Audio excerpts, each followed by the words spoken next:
Before we start, the name is at the top of the screen. Little squirrel looks up at her with tears in her eyes, its voice faltering as it asks if she will really cure Mama's illness. The girl sits beside a huge wolf, ancient in presence, quietly alert at her side. She answers calmly that the medicine will begin to work soon and that Mama will wake up.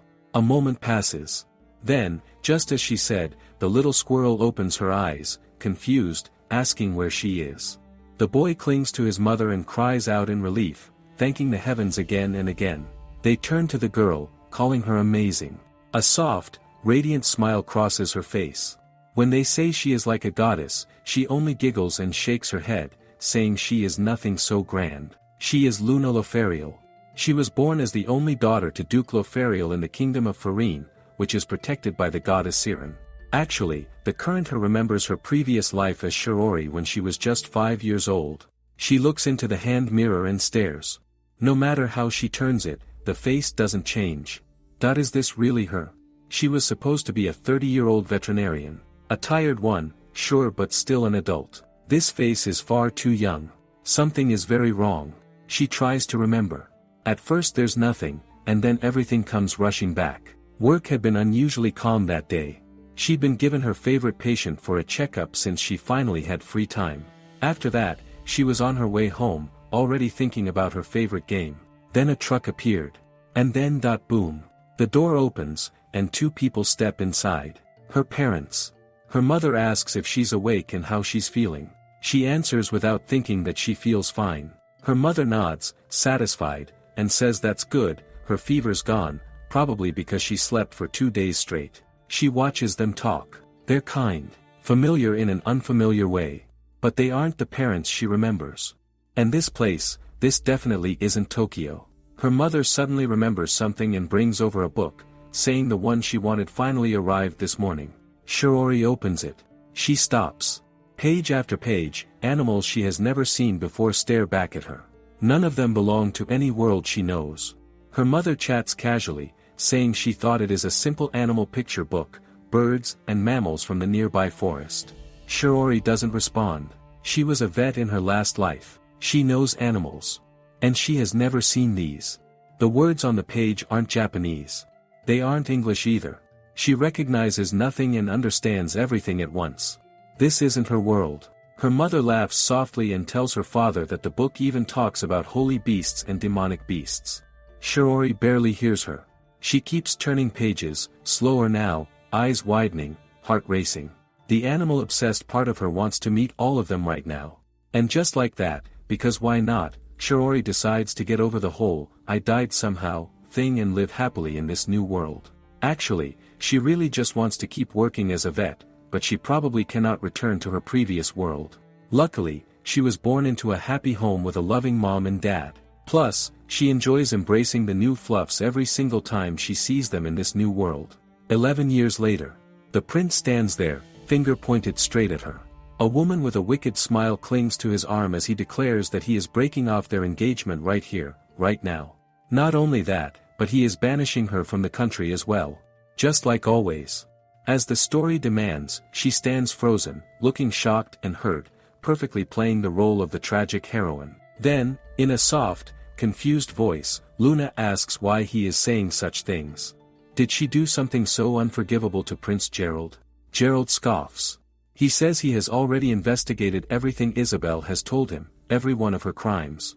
She looked down on others simply because she was a duke's daughter. She used their engagement to force people to obey her. And worst of all, she tormented poor Isabel again and again.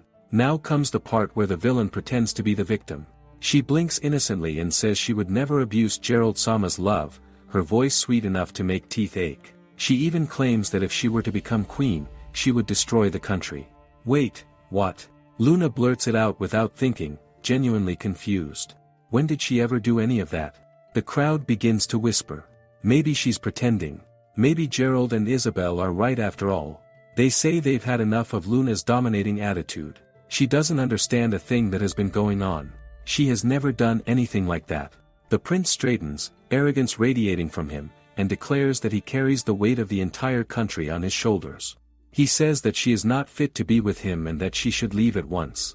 The harshness in his voice disappears the moment he turns to the woman clinging to him, his expression softening as he holds her close. And then it hits Luna.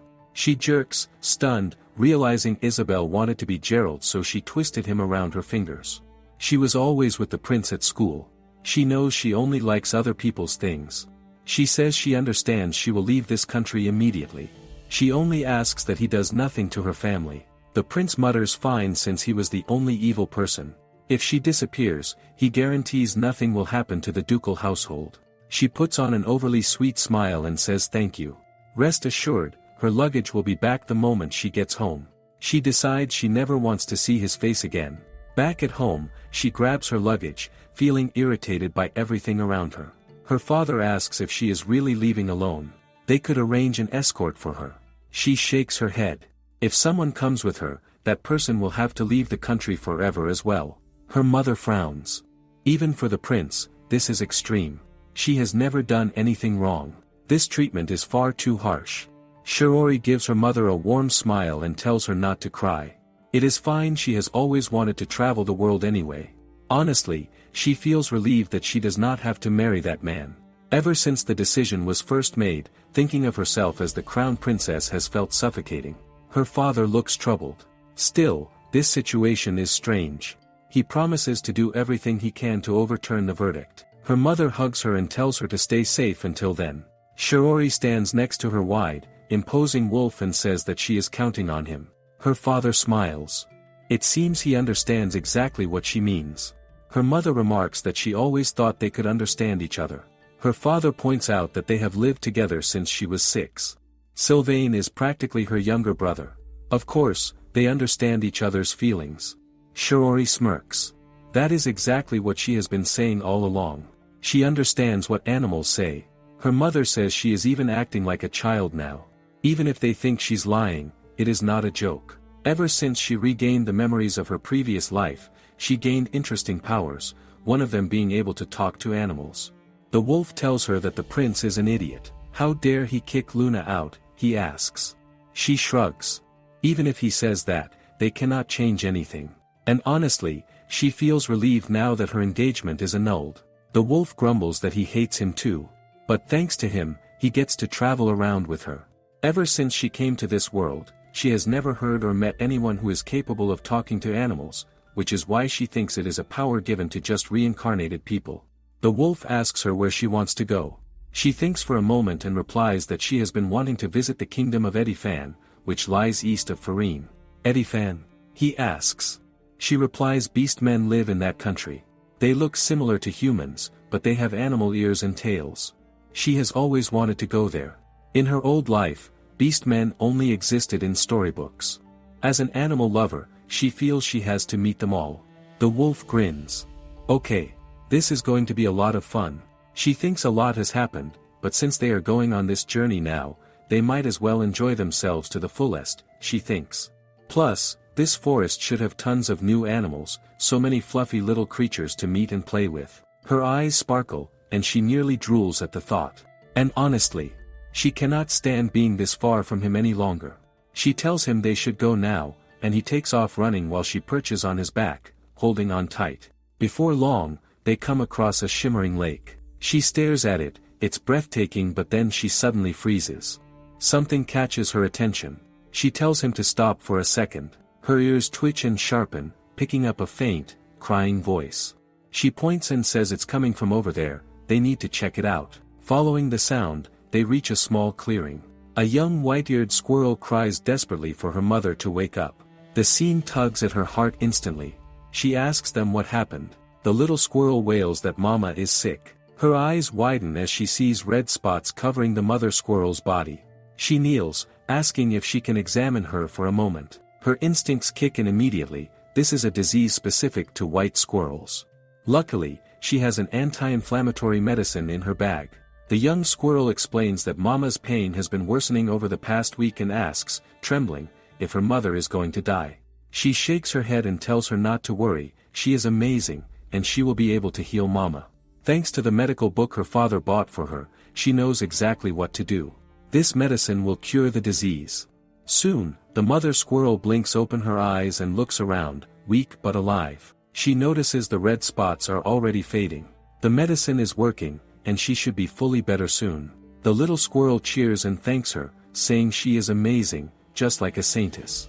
She adds that people often walk through this forest, but she has never been able to actually talk to them before. She says it's lucky they caught the disease while it was still in the early stages, and if any symptoms return, all Mama needs is a bit of Karina's food. The mother squirrel asks for her name and introduces herself as Mel, along with her daughter Rin. They exchange introductions properly. Mel then comments that she must be very familiar with medicine and diseases. She smiles and replies yes, thinking it is more like an occupational thing from her previous life. After she regained her memories, she started to study animals more so she could help them no matter how much suffering they endured. Thank goodness she learned all of this. It is coming into use now. The little squirrel suddenly says she wants to give something as a thank you. Without warning, she climbs the tree and tosses the treasure into Luna's hands. Luna gasps, looking at it in shock. It's so pretty, sparkling in the sunlight. Can she really have this? She asks, of course, the squirrel replies proudly. Luna is Mama's savior, after all. A blossoming smile spreads across her face, lighting up her eyes. She says she will treasure it. The mother squirrel announces she wants to give something as well. Luna laughs gently and tells her not to worry, but the squirrel shakes her head fiercely. No, she cannot accept that. If it weren't for Luna, who knows what would have happened to her. She simply won't take no for an answer. After a thoughtful pause, her eyes sparkle with an idea. Could she introduce her to all the other animals in the forest? She asks eagerly. She loves all fluffy animals. She wants to be friends with every single one of them. She replies of course, then she adds, thinking it through, that it might be best to start with Baron Sama first. Mel says he's really big, he is the king of this forest. Everyone in the forest loves him and she will go get him for them. He's always around this rocky place, so she will go and be right back. Luna's cheeks heat up, a soft laugh escaping her. Her eyes shine with anticipation. The king of the forest. A giant fluff. She imagines him already, majestic and proud, and her heart leaps with excitement. What kind of animal could he be? She's bubbling with curiosity, her whole being buzzing at the thought of meeting him. The giant beast glares at her, his eyes sharp and gleaming, and says that she wants to be friends with him, his tone mocking. She stands there quietly, stiff as a board, not daring to move. He declares that he will never be friends with a human and that she should know her place. The demonic beast giant boar. She has seen it in a book, but she didn't think it would be this big. He must be Baron Sama, king of this forest. She was excited thinking she would meet a new fluffy animal. She didn't think she would be rejected. She softly pleads with him to let her be his friend, but he growls he refuses. But then Mel speaks softly to him, insisting that Luna cured her and that she is definitely a trustworthy person. He shakes his massive head at her, saying it cannot be helped. Luna thinks that just because she can communicate with animals and beasts does not mean they will automatically be friends. She glances around, the sheep rabbits and white-haired monkeys nearby all have tense, guarded stances. Humans must really be that rare. Suddenly, the big beast stumbles, and her attention snaps sharply back to him. Her heart lurches. She rushes forward. What happened to him? Is he hurt? He waves her off with a dismissive grunt, insisting it is not serious. But Luna cannot let it go. She pleads, telling him she can help if he is injured. He refuses immediately, insisting he will never trust humans and ordering her to leave the forest at once. She flinches at the harshness in his tone but dares to whisper if he hates humans so much. He replies that humans are selfish, thinking only of their own beliefs, and cannot understand what she is truly thinking. A sharp voice cuts through the air. Sylvain speaks, unwavering. Luna is not that type of person. All eyes turn to him. He recounts a story from long ago. He was badly injured, and Luna was the only one who came to help him. Since then, she has treated him no differently, even after learning he is a holy beast, and never once sought a reward. She treated him equally, as a friend. But the beast refuses to back down and says no matter what he says, he won't change his mind. Then, without warning, dizziness hits him, and he staggers. Luna's heart leaps. She rushes to his side, asking urgently if he is okay. She kneels and examines the wound, her eyes widening at the severity. She cannot leave it as it is. She says this wound is deep but he shouldn't worry. She can help him. He breathes heavily and says even if she fixes this, This wound was made by humans. He will not allow another human to heal him. Shock flares through her. What does he mean? She blurts, demonic beasts are very rare. They should be protected. A little white-haired monkey steps forward, gaze lowered. He explains that it was a poacher. The tusks of a giant boar are incredibly valuable, and poachers sometimes come after Baron. But Baron is strong. This injury was caused by a group of poachers seeking revenge. She asks him who is he. He lives in this area, so he often sees poachers. They always blabber on without realizing they understand them. Thanks to that, he learned what was going on. Jean explains that this last group was sent by the prince of a nearby country, seeking the largest tusks as an engagement gift. They were overjoyed, practically vibrating with greed, convinced they would earn a fortune. Sylvain glances at her and asks if she thinks the neighboring country's prince is Gerald. She nods, a tight knot forming in her stomach. It is probably him. This forest is within the Edifan territory. He would be the only one from a neighboring country to give such a stupid order. Of course, poaching is forbidden by law in Farine as well. However, she has heard that furniture and items made from the tusks and furs were being bought and sold behind the scenes. To think that the crown prince would break that law. Also, Farine and Edifan are allied nations. If Edifan finds out that the Farine prince was poaching within Edifan, the king wouldn't stay silent. The relationship between these countries won't be amiable after that. What is that stupid prince thinking? He murmurs lowly that he failed to get rid of the poachers.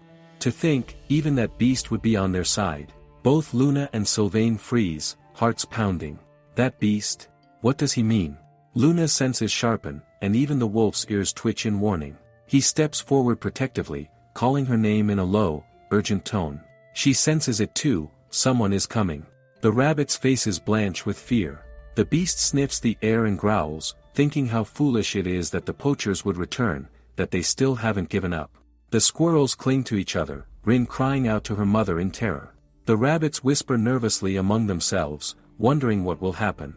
The little monkey looks disappointed and fearful, wishing they could run away. Baron struggles to rise, each movement labored. The rabbits warn that it is impossible for him to fight in his current state, but he lifts his head proudly, determined. He reminds himself that he is the king of this forest, and if he does not protect everyone, who will? Luna steps forward, determined. She wants him to know that if he is going to fight, she can help. She can heal them all instantly. Baron starts to say there's no way she could. Sylvain growls, insisting that she can, that he must believe in her. The animals form a united front, calling out together for Baron to accept her help. They want her to heal him, to strengthen him, and to ensure that this time, they can defeat the poachers. Baron hesitates, jaw tight, before finally conceding. She can heal his wound. Relief washes over Luna, a small smile spreading across her face. Inside, her mind races. Communicating with animals is one thing, but she possesses another, stranger power.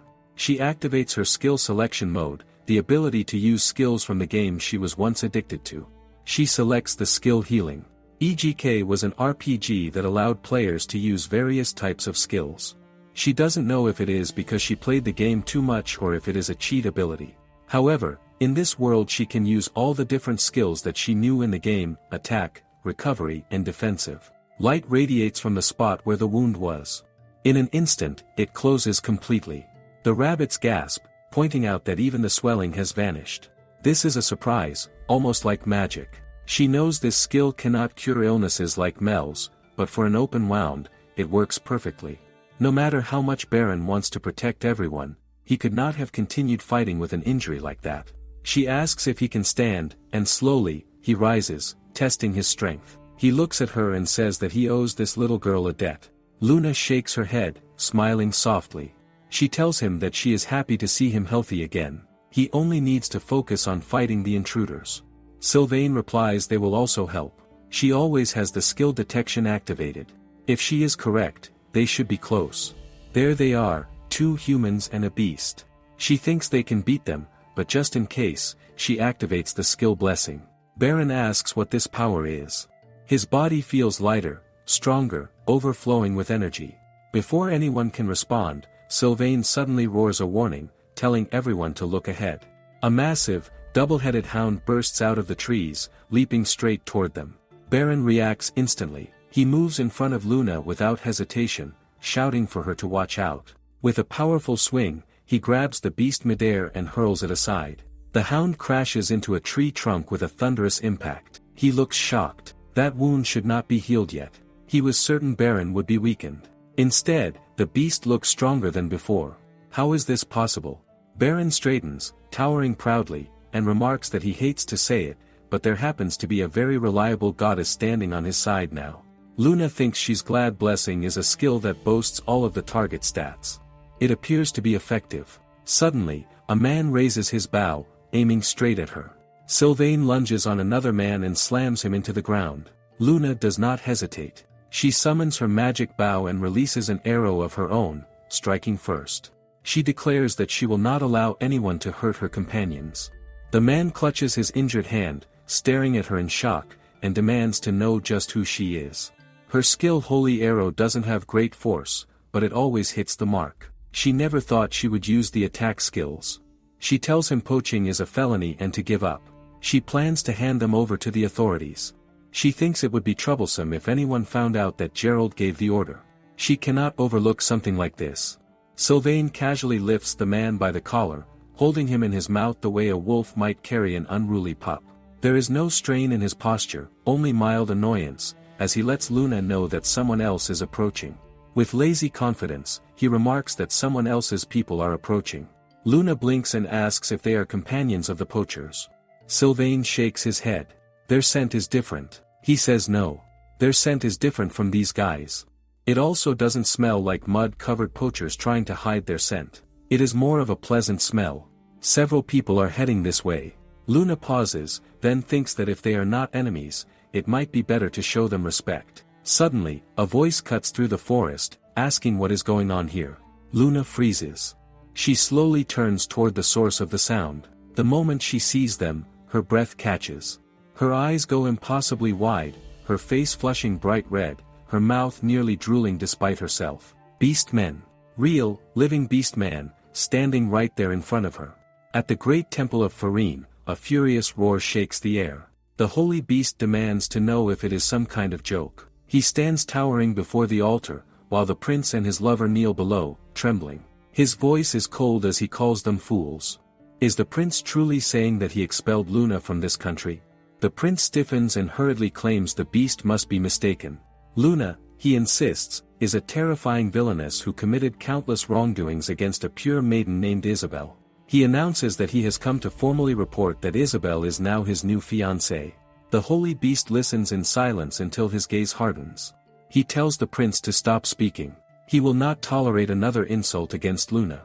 Isabel lowers her eyes, her hands shaking. The holy beast who protects this country is far more intimidating than she imagined. The beast reveals what they clearly do not know. Luna once saved his son, Sylvain. For the sake of this country, he even permitted a shallow man like the prince to stand at her side as her fiancé. The prince freezes in shock. Luna, the benefactor of a holy beast's child. The beast confirms it. When Luna learned Sylvain was a holy beast, she never demanded a reward. She never changed her attitude. She treated his son as nothing more and nothing less than a friend. That kindness drew Sylvain to her, and he refuses to leave her side. The prince stammers, trying to defend himself. He claims Luna never took his love seriously, that she treated their engagement lightly. Then it happens. The holy beast's paw slams down, crushing the prince to the floor in an instant. The temple erupts in gasps. Isabel screams and immediately begs for mercy, only to shove all the blame onto the prince. She claims it was his decision to banish Luna, that she had nothing to do with it. The prince stares at her in disbelief and shouts that he only did what Isabel asked of him. She denies it instantly, insisting she never discussed such a thing with him, never asked for the engagement either. In that moment, all the prince can do is curse her betrayal. The holy beast scoffs at Isabel's attempt to discard him now that she feels threatened. He calls her foolish. The queen steps forward and pleads with the beast to forgive their reckless son. The king follows, begging that at the very least, the prince's life be spared. They swear they will bring Luna back at once. The beast finally relents. He grants them one chance. He demands that they retrieve Luna, kneel before her, and beg for her forgiveness. Then his gaze turns to Isabel. He declares that she is guilty as well. He orders her to leave the country immediately and assist in Gerald's search for Luna.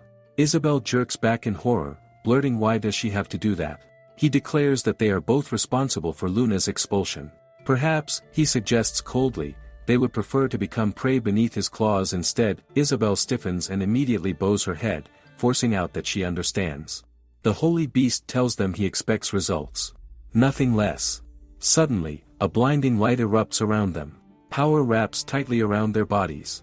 The beast says that this light is proof of the oath they have just made to him. No matter where they flee, he will always know their location. He warns them not to even consider escaping. Outside the temple, the prince slams his fist against the wall, rage spilling out as he curses. Even if he is the crown prince, he was still humiliated like this. Isabel scoffs beside him, remarking that he is still crying over something so trivial. At least he was not expelled or stripped of his status. That matters far more. What truly matters now is finding Luna. Otherwise, she is certain the next punishment will be far worse. He snaps at her to shut up, shouting that this is all her fault. Isabel merely smirks. She calls him a foolish man, pointing out that he is the one who selfishly fell in love with her. She shrugs casually and says she has no need for him if he is no longer the crown prince. And as for Luna, there is no chance she will ever bow her head to someone like her. She will find another way to survive. The prince stares at her and demands to know what she means. Does she already have a plan? Her smirk widens. She asks why she would ever tell someone as incompetent as him. His anger explodes, and he demands to know what she just said. But Isabel turns away, walking off without another glance. As she does, her expression twists with fury. She cannot stand the fact that she is suffering because of Luna. She swears silently that Luna will pay for this one day. Meanwhile, Luna stands frozen, her face burning bright red. No way. She never expected to meet beastmen here. A lion without a tail and a blue wolf. Even within the beastmen race they are pretty rare. She says her name is Luna. Can she ask them why they are here? Suddenly, his eyes narrow on her. Without warning, he yanks her toward him. He declares that they have come to apprehend her. Of all things, he never expected to find a woman working with poachers. Luna stumbles back and insists they are mistaken. He dismisses her words, saying they can listen to her excuses later. A low, dangerous growl erupts beside her. Sylvain forces himself between them and shoves the man back, demanding that he release her at once. The monkey rushes forward as well, insisting that he is wrong, she is not a poacher. The squirrel joins in, saying that Luna is the one who saved them all. The rabbits suddenly hop forward and begin slapping his face with their small paws. Clearly outraged, he demands to know what he thinks he is doing. Another beastman quickly steps in, calling out to Alex and stating that he truly does not believe she is a poacher. The situation looks almost surreal. The animals are openly standing in front of her. If she were truly a poacher, wouldn't the animals have attacked her the same way they attacked the two men lying unconscious nearby? The rabbits immediately agree, growing more animated. She did not harm them. She fought together with them to defeat the poachers. She helped them. Alex frowns deeply, irritation written all over his face. He cannot understand animal speech, so all he hears is meaningless noise mixed with the word cooperated. That alone sounds absurd to him. There is no way animals would believe a human was helping them. Humans cannot understand animals, and animals certainly would not place their trust in one. Luna states firmly that she can talk to animals. Alex gives her a long, unblinking stare, his expression completely blank. He finally remarks that she is an extremely strange woman and asks what kind of nonsense she is even saying. That finally pushes her over the edge. Luna snaps inwardly. What an unbelievably rude man. She hates people like him. What is wrong with this guy? Alex notices the shaking shoulders beside him and turns sharply, demanding to know what Luke finds so amusing.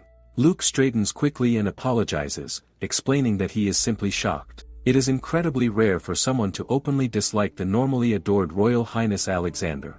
The color drains from Luna's face in an instant. Royal Highness Alexander? Luke steps forward and apologizes for the late introduction. He introduces himself as Luke and then gestures toward the man beside him, formally stating that this is His Highness Prince Alexander. They explain that they are currently investigating a serious incident. Luna blinks and asks what incident they are talking about. Alexander scoffs immediately and snaps that she must be an idiot if she expects them to discuss confidential matters with someone they do not even know. Luna's temper explodes. She nearly jumps toward him, demanding to know if he just called her an idiot. She declares that she does not want to speak to someone who insults people the moment they meet them. Then Luna suddenly gasps, both hands flying to her mouth. She realizes what she has just done. She has yelled at a prince.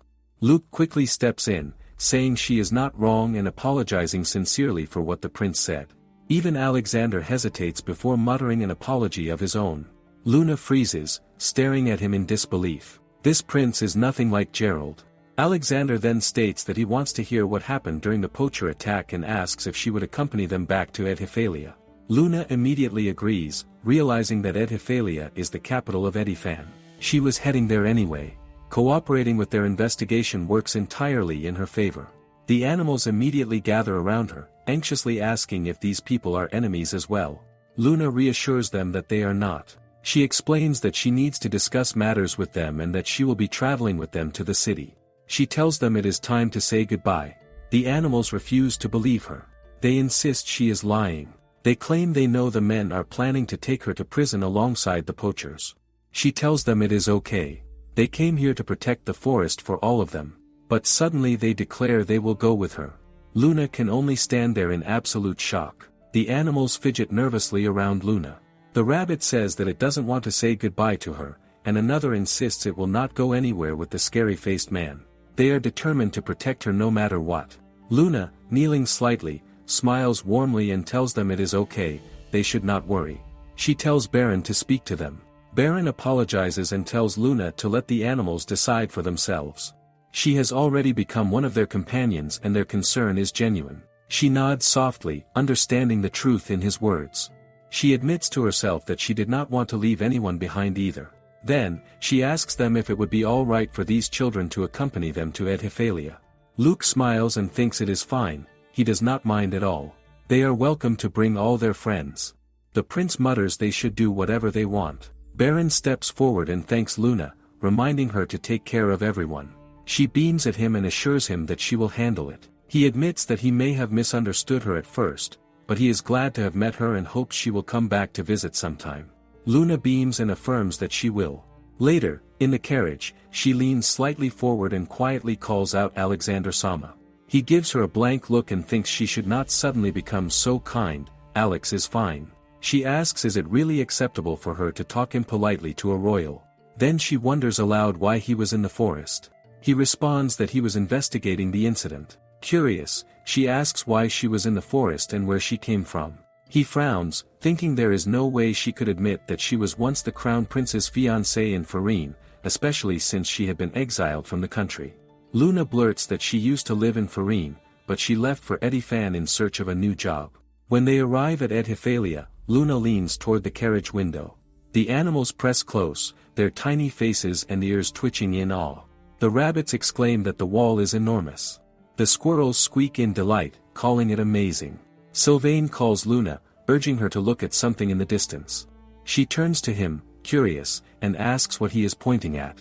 Her eyes catch a glimpse of another carriage, a poacher's carriage, moving along the street. Luna wonders if they are here on Gerald's request as well. Luke glances at her and explains that the number of poachers has been rising lately. That carriage is probably another unit of knights who recently caught a poacher.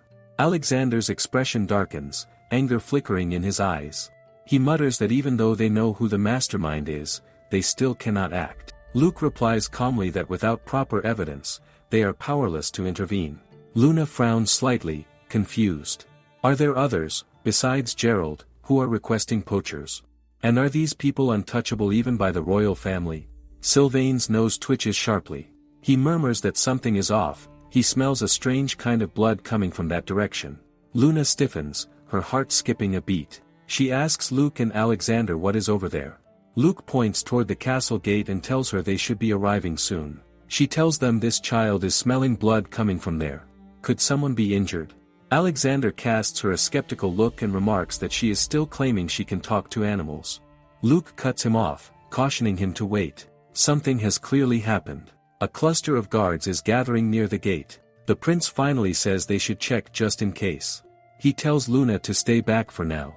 The rabbits squeak in unison, voices trembling as they call to her, admitting that they are scared. Luna admits softly that she is scared too. Sylvain asks what she plans to do. She says she is a bit worried about the blood he smelled. She thinks if someone is injured, she would definitely be able to help them. She decides to step out and take a peek. She orders Sylvain to stay with the animals, keeping everyone safe. As she steps outside, the world seems to sharpen around her. She freezes mid-step. A man is screaming, furious, demanding what they mean. He cannot pass. Her eyes widen at the sight before her. An injured unicorn lies sprawled near the castle gate. And that man mutters that he rescued this beast from poachers and has been protecting it ever since. Allowing a unicorn to die at the castle gates would make the other unicorns believe that the humans were the killers. Alexander's eyes flash with anger, and he curses the Chancellor. The Chancellor asks, will the prince take responsibility if the unicorns come for revenge? He has tried to prevent that by catching the poachers. Would it have been different if he had left the unicorn alone? Luna then softly calls out to Luke, who asks her why did she come out here. She replies she was still worried about the blood that Sylvain mentioned. She then asks what is going on. Luke says he is Ediphan's Chancellor, Duke Barrafield. As she already knows, they are chasing down poachers. However, he opposes them. If only they had evidence they would be able to stop him. She thinks she is sure this is the man they were talking about earlier. She knows that Gerald has ordered people to poach, so she was reluctant to say anything. She cannot believe the Chancellor is commanding poachers too. He tells her right now it seems like he's trying to take the unicorn through the gates, and he's using the fear of other unicorns' retaliation to do so. But in reality, his aim is to kill the unicorn and sell its body parts.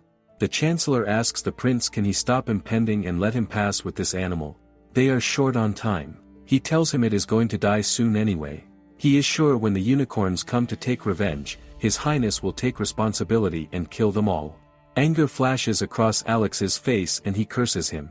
Luna cannot believe he would hurt that child for his own gain, and he is even thinking of throwing all the responsibility on Alex. She wouldn't stand for it. She suddenly screams she wouldn't let that happen, thinking she can heal this child. She tells them she will heal this child. Alex calls her name in shock. He asks her sharply why did she come here and demands she go back as this is none of her business. She lets him know she can not in good conscience turn away from an injured animal who is right in front of her. If that man wouldn't allow her to go in to heal that child, she will heal them here. Since she is not from this country, there shouldn't be an issue with her treating them outside the capital's gate. He looks conflicted and says, but can she really do it? What will she do if she fails? She replies determinedly she will not fail. She will absolutely save him, that is why. He then shuts his eyes and tells her to do it. The prince gives an order for Luke to support her. Luke immediately moves to her side without hesitation. The Chancellor lets out a low chuckle and remarks that this is quite interesting and questions what a little girl like her could possibly accomplish. He adds that if she fails, His Highness will be the one held responsible. The prince does not hesitate. He declares firmly that he will take responsibility. She steps closer to the fallen unicorn, and the moment her eyes take in the full extent of the injuries, her expression crumples. The wounds are horrific. It must have been a terrifying experience when he was attacked. Luke kneels beside her as she tells him it looks like an attack from some kind of hound monster. First, she needs to stop the bleeding. Luke apologizes but explains that they have already used all of their medical herbs. She says it is all right. He can leave it to her. Even without herbs, she can still activate her healing skill. Luke freezes. His breath catches as he watches the wound closing beneath her touch. His eyes widen in disbelief, and he asks her just who she is. She apologizes softly, telling him she does not have time to explain right now. Suddenly, the unicorn's ear twitches. A faint sound escapes its lips as it softly calls out for its father, asking if he is there. She freezes. Her heart stutters in her chest. He regained consciousness, thank goodness. Overcome with relief, she wraps her arms around him and urges him to hold on. He will be fine. She promises she will make sure he sees his father again, no matter what. She introduces herself as Leona and gently asks if he can tell her his name. It takes him 2 labored breaths before he manages to say it, Fuel, his voice barely more than a whisper. She hugs him tighter and says it is a wonderful name. But his body won't stop trembling. It must be in shock due to the excess blood loss. His eyes flutter, and once again, they close. She calls his name in alarm, begging him to open his eyes. Luke places a comforting hand on her shoulder and tells her softly that she has already done enough. This child is. He cannot bring himself to finish the sentence. The Chancellor steps forward, his voice dripping with mockery as he remarks that it appears she failed to prevent the unicorn from dying. He turns toward His Highness and declares that the prince must step down. The blame lies with him. He is responsible for this death. And now, the unicorns will not simply remain silent. He turns to the guards and orders them to carry the corpse into the city. The reputation of Eddie Fan is now stained. Consumed by sudden rage, she screams at him to shut up. She declares that the unicorn is not dead. Offended, the Chancellor snaps back, demanding to know if this brat even understands who she is speaking to. She quietly tells Luke to move away, and if anything happens to her he should protect these animals. Suddenly, a blinding light erupts from her body. Luke and the prince watch in shock as the light intensifies. She is activating the skill of sacrifice. A forbidden skill, one that pours the user's vitality directly into a target on the verge of death. Normally, she would never use it due to the overwhelming danger. But this is her only option. She pleads with him to respond. She begs him to open his eyes. It is time to go back to his papa. At the mention of his father, his eyes slowly open and he murmurs a single word, Papa.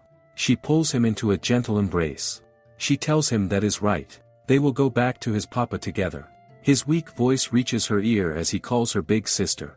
The people who witnessed the scene stand frozen in shock before erupting into hushed voices. They whisper that the unicorn came back to life. A miracle, this was undeniably a miracle. They had just seen something that should not have been possible with their own eyes. The Chancellor stands just as stunned, his face stiff and pale. Then he snapped sharply, declaring it impossible. There is no way such an injury could have been healed. No way. She barely hears him.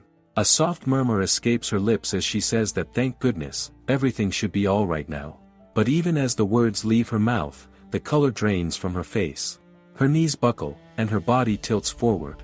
Alexander reacts instantly, stepping in and catching her before she can hit the ground. He steadies her in his arms and murmurs under his breath that she truly is a reckless corrector. Darkness claims her. When she opens her eyes again, the ceiling above her is unfamiliar. Confusion clouds her mind as she murmurs where she is. She turns her head and freezes.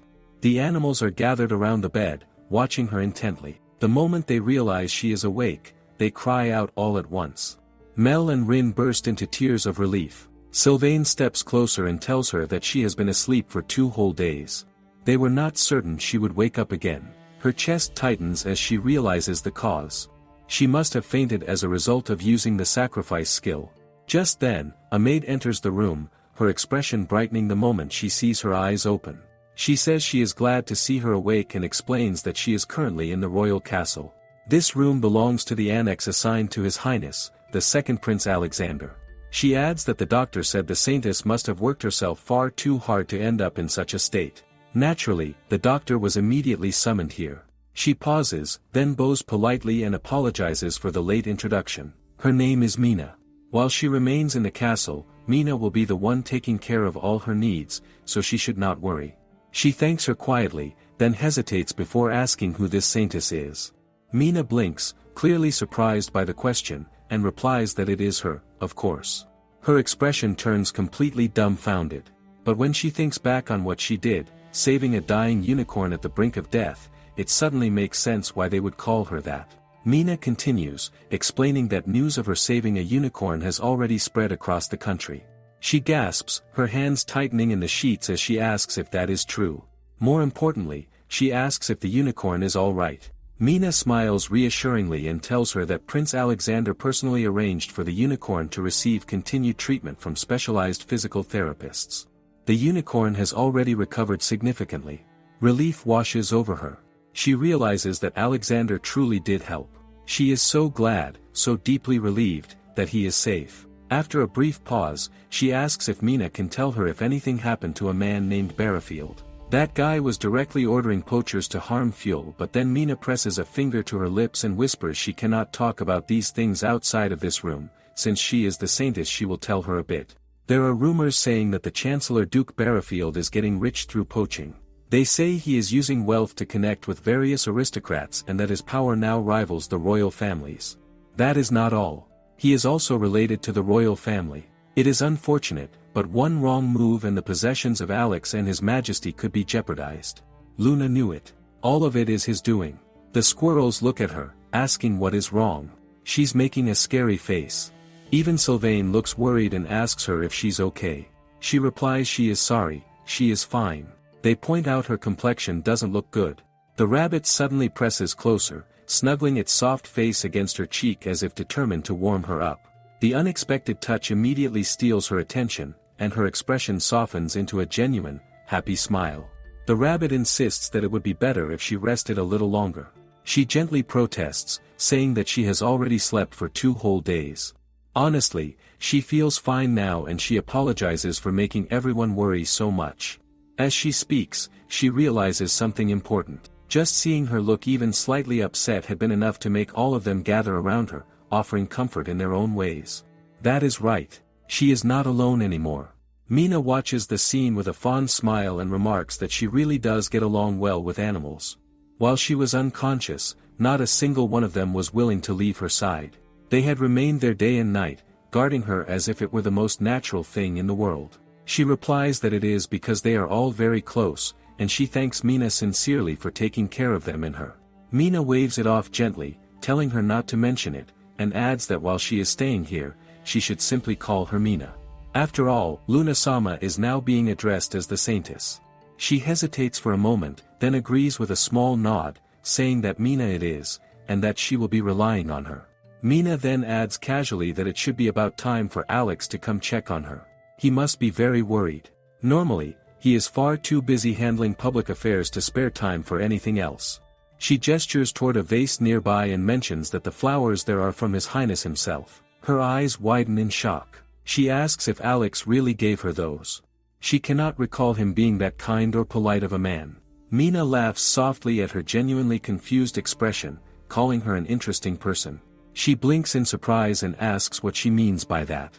Mina explains that she received flowers from His Highness Alexander himself. For most people, that is something they could only dream of. All unmarried aristocratic women long to be favored by Prince Alexander.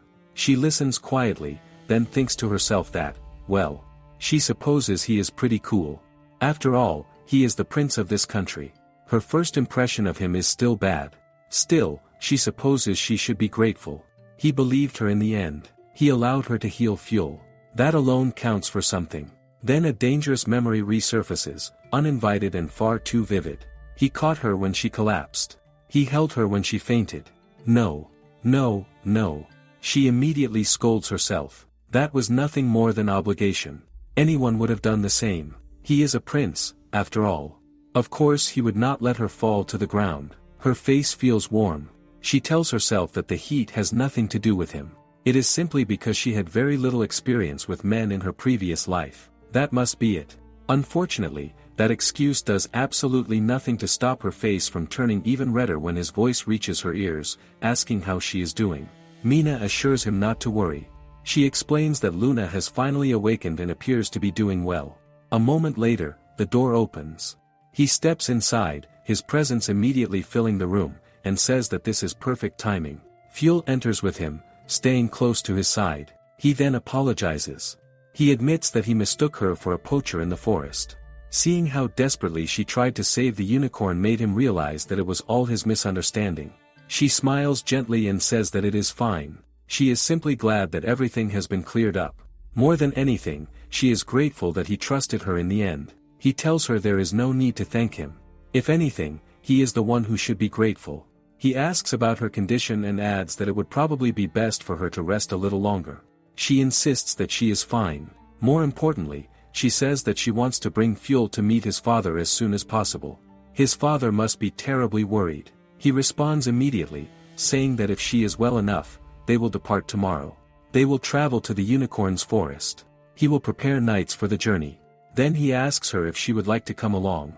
She freezes in surprise and blurts out if it is really all right for her to join them. He answers without hesitation. Of course it is. Her ability to communicate with animals will prevent unnecessary conflict. Unicorns are powerful magical beasts, and resolving misunderstandings through words rather than force would be invaluable when returning Fuel. She agrees at once. She will go. She feels a quiet happiness bloom in her chest. Alex and Luke truly believe her now. They believe that she can talk to animals. She turns to Fuel and tells him that they will go see his father tomorrow. He grows visibly excited and thanks her with all his heart. She then introduces him to the other animals, who have been staring at him in wide-eyed awe. She encourages them to become friends. The other animals are in awe of his appearance, his horns. She is sad that she will separate from him. But she's excited about traveling to the forest tomorrow. That night, long after the castle has gone quiet, a faint noise pulls her from sleep.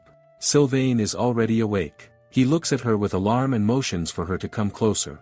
Standing beside the window, he tells her that something feels wrong. She rushes to his side and peers outside, her eyes widen in disbelief. Below, in the shadows, the Chancellor stands there, muttering curses. He snarls that damn Alexander has dared to interfere with his plans, but it does not matter. He is finished anyway. His man assures him that everything is proceeding exactly as planned. The unicorns have discovered the bloodied flags and have erupted in fury. It is only a matter of time before the city gates are destroyed. The Chancellor asks what became of those who lured the unicorns using the bloody flags. His subordinate replies calmly that there is no need to worry.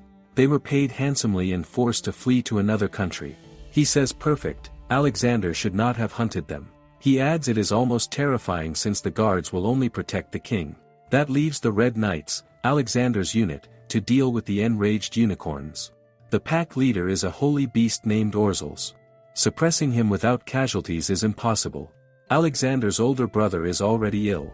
If Alexander fails here, he will be crushed completely. There is no doubt in the Chancellor's mind. Alexander will fall. And he will become the next king. Just then, the door barges open without warning. Alexander strides in, asking if she is awake. She gasps and immediately becomes tense, panic spilling into her voice as she tells him it is terrible. The unicorns are already gathered outside the castle gates. He remains calm and tells her that he is aware. He explains that the castle may soon become dangerous and instructs her to retreat with the animals to the building behind the royal castle. She shakes her head and insists that she cannot do that. She has to stop them. Luke steps in, his voice tense, explaining that the unicorns are enraged and already attacking the gate. If the gate is breached, there will be no second chance. There is no time left to hesitate. She turns to Alexander and asks what his plan is. He answers without hesitation that it is his duty to protect the people. The knights have already been deployed, just in case. Jean flinches sharply at those words, suddenly understanding what they mean. Panic overtakes him and he blurts out that Alexander is not planning to fight the unicorns, is he? He reminds her that Fuel's father could be among them. She tells Jean to stop speaking. He can hear him. But it is already too late. Fuel freezes where he stands. A small tremor runs through his legs. Then, without warning, he bolts toward the door. Sylvain moves instantly, blocking his path just in time and demanding to know where he thinks he is going. Fuel snaps back that Sylvain should get out of his way. He is going outside to persuade everyone. Sylvain barks sharply at him, calling him a fool. He warns that Fuel will be the first one killed if he does something that reckless. Fuel hesitates. His gaze drops. She watches the exchange with her heart pounding. At this rate, the gates will break. If that happens, there will be countless casualties on both sides. She cannot allow that to happen. She absolutely cannot. There has to be something she can do.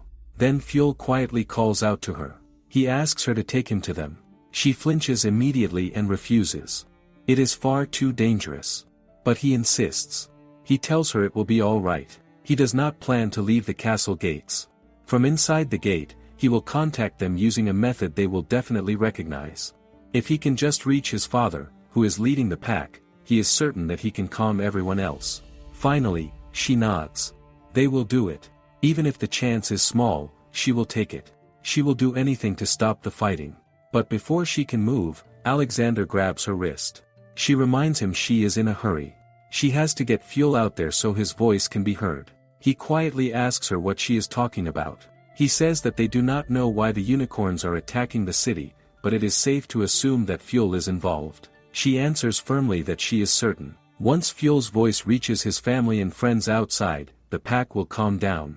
Alexander frowns, clearly confused, and asks whether she truly believes they will be able to hear his voice from inside the gates. Agitated, she admits that she does not know. But they do not have any other option. Trying is better than doing nothing. He bites his lip, thinking hard. After a tense moment, he finally relents. He says she is right. Even if it is uncertain, it is better than nothing.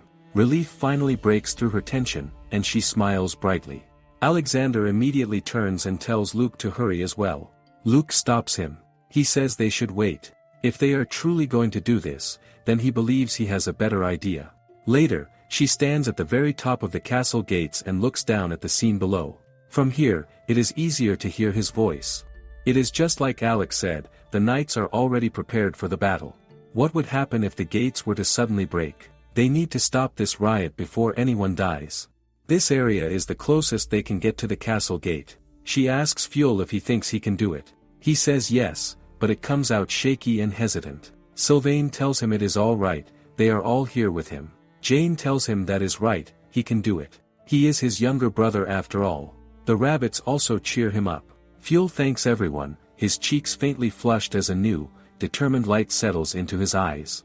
He says that they should do this.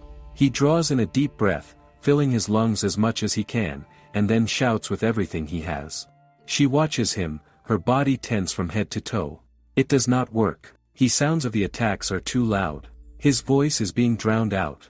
At that moment, a knight barges in and reports that at this rate the gate will be destroyed by the holy beast Orzels. He asks whether permission should be given to fire.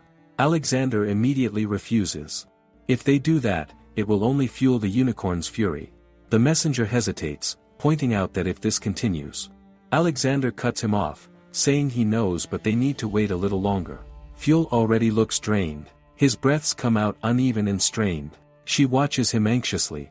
He is trying his hardest. But at this rate, they will never hear him. What should they do? Sylvain watches her, just as tense until suddenly it hits him, that this is it. She needs to give both Fuel and him a blessing. Her face brightens instantly. That is right. She activates the skill blessing. Since blessing enhances all stats, it should amplify his voice as well. Fuel gasps in shock, suddenly standing straighter. He asks what just happened. He feels incredibly energized. She tells him to shout again the moment she finishes. He nods and says he understands. Below them, the knights urgently demand orders from His Highness. The gate cannot endure much longer. Alexander curses under his breath, torn between them. Then Fuel's voice cuts through the air, sharp and powerful, echoing across the land. Alexander freezes. Almost immediately, a second voice answers back, just as loud, just as fierce. Fuel says that it is his father's voice. And just like that, the unicorns stop. Alexander exhales sharply and thanks Luna, saying that the city has been saved because of her. She smiles and replies that it was not just them. Because everyone worked together, they were able to stop the unicorns. Alexander smiles at that. Around her, the animals lower their gazes shyly, clearly flustered that she included them as well. She tells Fuel that they should return him to his father now. The moment she finishes, Fuel breaks into a run. He rushes straight toward the massive unicorn waiting beyond the gates and throws himself against him without hesitation. His father bends down immediately, wrapping him close and releasing a long, shaken breath. Thank goodness, he is safe. She watches the reunion with a gentle smile and quietly remarks that this is wonderful. He is back with his father, just as he should be. Fuel suddenly turns back toward her and says that he wants to introduce his father properly. He proudly announces that this is his papa, the holy beast Orzel. She freezes. The realization crashes into her all at once. The unicorn standing before her is the holy beast, Orzel himself. Fuel beams and asks if his father is cool. Who would have thought that Fuel's father was Orzel? Orzel steps forward then, lowering his massive head. His voice carries deep sincerity as he apologizes for what they have done. From the bottom of his heart, he expresses his gratitude, not only as the king of unicorns, but as a father. She turns toward the prince and relays Orzel's apology, along with his gratitude for helping Fuel. Alexander listens carefully before responding. He asks her to tell Orzel that they have no intention of fighting. However, he also wishes to know why the unicorns were so enraged that they attempted to attack the city in the first place.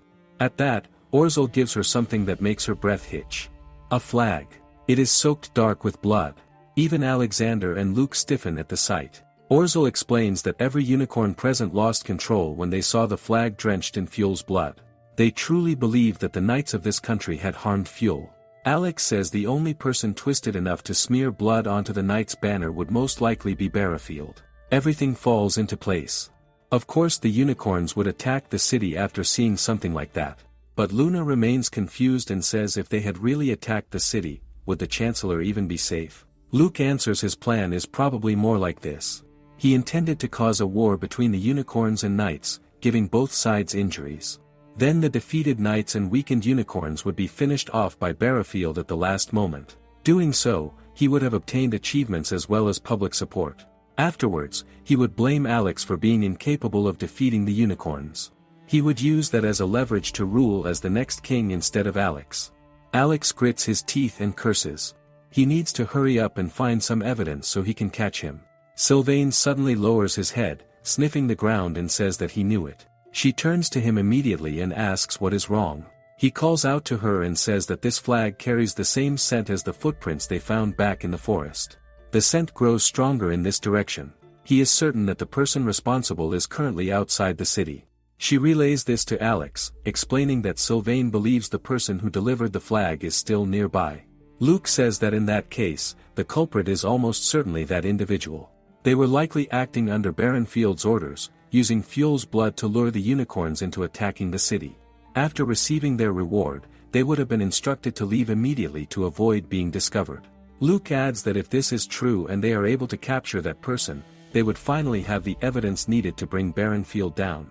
Alex points out that they do not even know what the culprit looks like and asks how Luke plans to find them.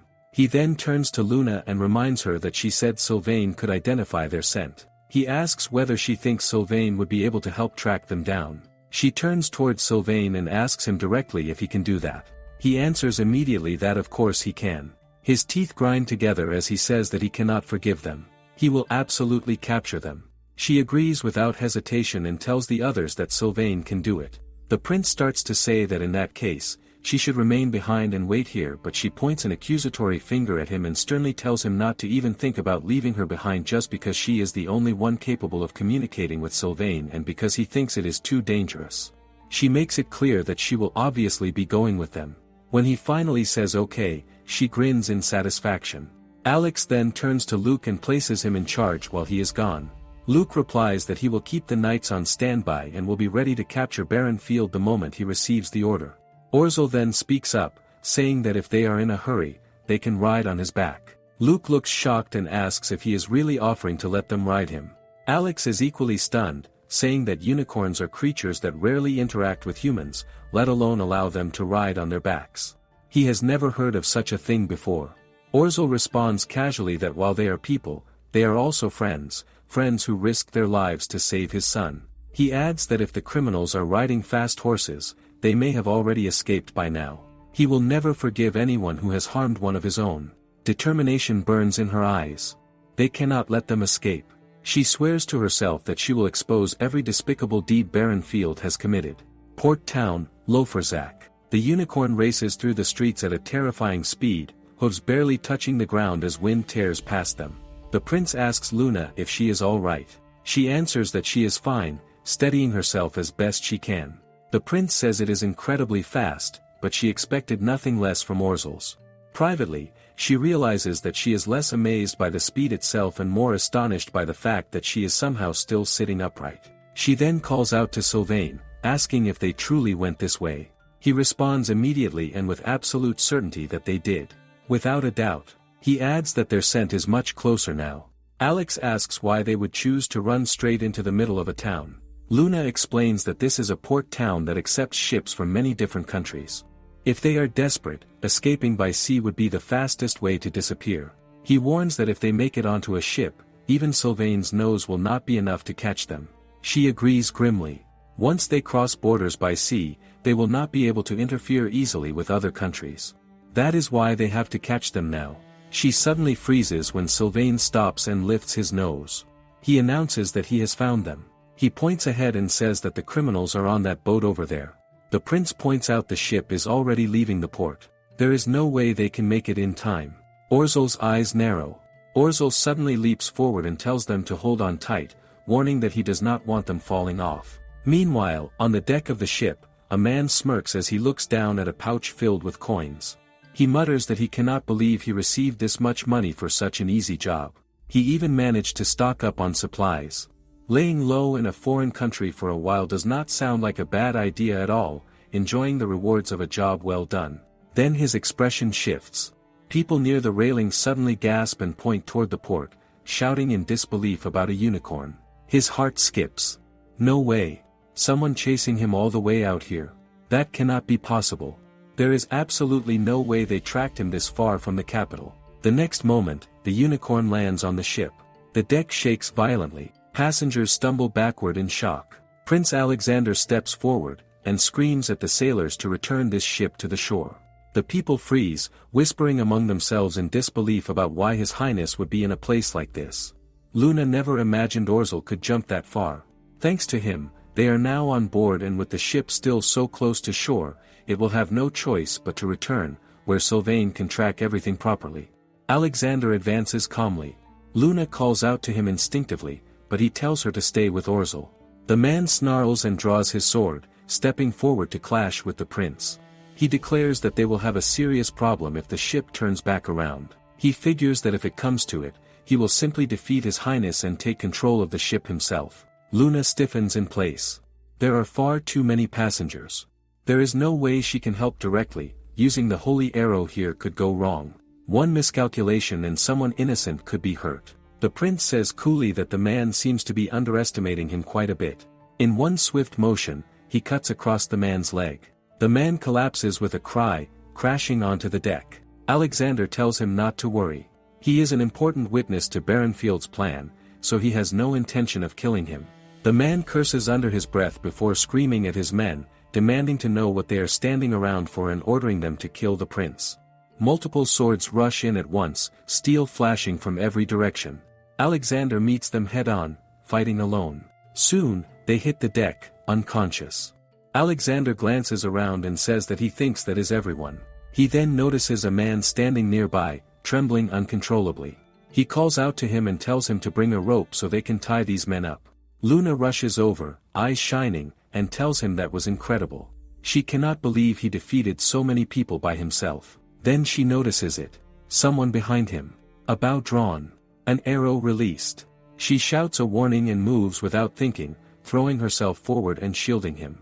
The arrow strikes her shoulder. The archer is immediately restrained by nearby men. She forces a smile and tells Alexander that she is fine, telling him not to look so worried. She activates the skill selection, healing. The bleeding stops. The wound knits itself closed. But she flinches sharply when his voice crashes down on her. He calls her an idiot, shouting that just because she can heal does not mean she should do something so reckless. She murmurs an apology, her voice small. He exhales sharply and tells her that he admits she possesses a strong and mysterious power. However, as the saintess, she can heal anyone. He slides his hand across her cheek in a surprisingly intimate gesture. He tells her not to do something so reckless ever again. Back at the palace, Luna struggles to restrain a furious Sylvain, who is baring his teeth and growling, clearly intent on attacking the prince for allowing her to be hurt. Orzel stands nearby, his expression just as dark, his presence radiating anger. He asks them, far more importantly, whether they were able to identify the criminal among that group. She quickly tells everyone to calm down. Sylvain suddenly stops resisting and points a paw straight at the restrained and declares with certainty that this is the one. This man is the criminal. She immediately turns to Alex and relays that Sylvain has identified him as the culprit. Alex steps closer and states coldly that this was the man who ordered the knight's flag to be soaked in unicorn blood. The man remains silent, refusing to respond. Alex tries to reason with him, saying that if he chooses to cooperate, there is a chance his life may be spared. But before the man can even consider responding, something happens that makes him speak very quickly. Orzel lowers his head and tilts his single horn forward. In one swift motion, the unicorn slices the horn cleanly through the man's pant. The man freezes, eyes wide in absolute shock. He immediately blurts out the name Zofada, shouting that it was him who ordered everything. The prince stiffens and asks if he means Barrowfield's personal aid. Is he absolutely certain? Luna feels her breath catch. With this, they should finally be able to prove all of Barrowfield's crimes. Before anyone can say more, a knight rushes in and informs the prince that while checking the ship's cargo, they discovered something unbelievable. Inside the hold are unicorn horns, protected animal furs, processed fawn ornaments, and even various types of eyes and nails. Alex's expression darkens as he explains that the taxidermy was most likely performed while the animals were still alive. That method usually yields the highest profit. Luna feels sick. She murmurs that it cannot be real. She looks toward the animal growling, its eyes burning with hatred. She cannot even begin to imagine how much pain they must have endured. Alex turns sharply to the sailor and asks if he checked the cargo before departure. The sailor answers that they were unable to inspect it because the shipment had a special permit allowing it to pass as trade goods for the royalty of Girant. Alex clenches his fist and says that Girant is a major importing nation. He asks if that means they were doing business directly with aristocrats there. He clenches his fist and says how rotten do they need to be to smuggle illegal goats to trade with foreign countries. Luna remains frozen, still struggling to process everything. Her eyes burn with rage. Barrafield. How dare he take so many lives to fulfill his greedy desires, not even bothering to get his hands dirty in the process. This is the first time in her life that she has felt like she cannot forgive someone. She turns to Alex and says they need to return to Eddie Fan quickly. He replies yeah, he probably did not plan for the unicorn to survive and have the ability to help them. They should get moving. They cannot miss this chance. As she rushes back to the capital, she is determined to pay him back tenfold for his vicious schemes. Shiori, a veterinarian from modern-day Japan, had an accident one day. She was transported to a different vault and became Luna Loferial, a duke's daughter. But suddenly the crown prince annulled their engagement and banished her from the country. In Edipan, the country of beast men, the chancellor had been ordering poaching for his own benefit. Before His Majesty can speak further, the chancellor steps forward and demands how long His Majesty plans to ignore the issue. He says that if they do not get rid of that unicorn foal immediately, the city will remain in danger. Internally, irritation coils through him as he wonders why the unicorns have not already overrun the peasants. At this rate, nothing is progressing the way it should. The officials surrounding the throne begin pleading all at once, urging His Majesty to listen to the chancellor. They insist that the solution is simple. They only need to kill all the beasts. The king raises his voice and declares that he will not. He asks if they truly cannot see that the unicorns are no longer willing to fight. The queen adds calmly that it is exactly as the king has stated. The turmoil outside was quelled by Prince Alexander. Luke steps forward and confirms her words, saying it is precisely as Her Majesty has said. The chancellor lets out a slow, mocking smirk and asks, then, where Prince Alexander happens to be at this very moment. While gathering the Red Knights, did he perhaps use that opportunity to flee from the unicorns outside? The queen snaps that such impudence will not be tolerated. The chancellor only smiles wider and replies smugly that if the two of them refuse to order action, then he will simply take matters into his own hands. When that happens, it will become very clear who truly deserves to be the next king. The king sharply orders him to stop this at once and wait for Alexander to return. The chancellor scoffs and repeats the word wait, questioning whether they are truly expected to wait for a prince who flees while his country is in danger. A prince like that is not worthy of their patience. He demands proof that Luke's report is even true. Their opponents are unicorns, holy beasts drawn here by spilled blood.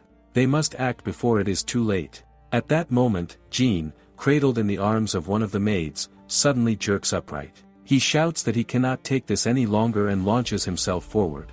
He attacks the chancellor, screaming that he is the reason the unicorns attacked the city in the first place. His claws rake across the chancellor's face. Snarling, the chancellor grabs him mid-air, twisted rage contorting his expression as he raises his hand to strike. Terror seizes the rabbits as their bodies go rigid with fear. A sharp golden flash cuts through the air. An arrow strikes the chancellor, freezing him completely in place. He bellows, demanding to know who dared do this. Luna stands there, her bow lowered, her rage barely contained as she snaps that he will not lay a hand on her friend. The rabbits collectively sag in relief. She immediately turns her attention to Jean and asks if he is all right. Jean answers that he is fine and thanks her for helping him. The chancellor glares at her and recognizes her as the girl from earlier. He demands to know what she thinks she is doing shooting the chancellor with a bow.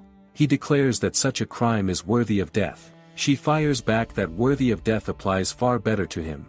She reminds him that earlier he mentioned their opponents were unicorns drawn here by spilled blood. She asks if it is not strange that he happens to know the exact reason the unicorns attacked the city. The chancellor feigns confusion, asking what nonsense she is talking about. He tells her not to spout nonsense, but she does not stop. She states that harming fuel, luring the unicorns here to attack the city. He is the one who orchestrated it all. She claims she learned every detail by listening to the unicorns themselves. He bursts into laughter, calling her claim absurd. He mocks that she thinks he heard a unicorn and lured them to attack the city. And now, her evidence is that the unicorn supposedly told her. He scoffs and reminds her that humans and beasts cannot speak to each other. He declares it a scam. Alexander steps forward and positions himself protectively in front of her, saying who is the scammer. The king says he has finally returned. Alexander apologizes to His Majesty for keeping him waiting. The chancellor says not to make him laugh. He worries for their country's future if their next king is acting like this. Alexander remains unfazed, and gestures with his hand. He announces that the man brought the unicorn pack to the capital and that he had caught him earlier at Loferzak. The chancellor frowns, muttering that this is convenient, though there appears to be nothing actionable against him. Suddenly, the man screams for Zofada, claiming that Zofada promised him safety. Luke, calm and observant, asks Alexander if he is acquainted with this man. Zofada maintains composure, stating firmly that he has never seen the man before. The man wails and insists that Zofada approached him first, claiming that Zofada guaranteed his safety. Was this all a setup? He did what they ordered. He attacked a young unicorn, took its blood and soaked a knight's flag in it to lure the unicorns to the city. What happened to their oath of loyalty? This treatment is unfair. Suddenly, Zofada tells him to shut up. He admits that he was also working under orders. But then he freezes, his face paling as he realizes what he has just said. He turns to the chancellor, stammering, begging for an apology. The chancellor raises his hand, cursing him, but the prince sharply commands the knights to capture Duke Barrafield. He slams his hand against the wall in anger, shouting that no, they cannot capture him. He is still the man destined to become this country's next king. His eyes widen as he catches sight of the enormous, intimidating presence of Orzel. He tries to turn and run, but the knights restrain him instantly. He struggles against their hold, but the prince's voice cuts through his panic, reminding him that this room is surrounded by the Knights of the Red Lion. He has nowhere left to run. It is over. Why doesn't he just stay quiet and confess? The chancellor curses Luna under his breath, muttering that he is the chancellor of this country, and eventually, he will be the king. Luna softly murmurs what is he saying.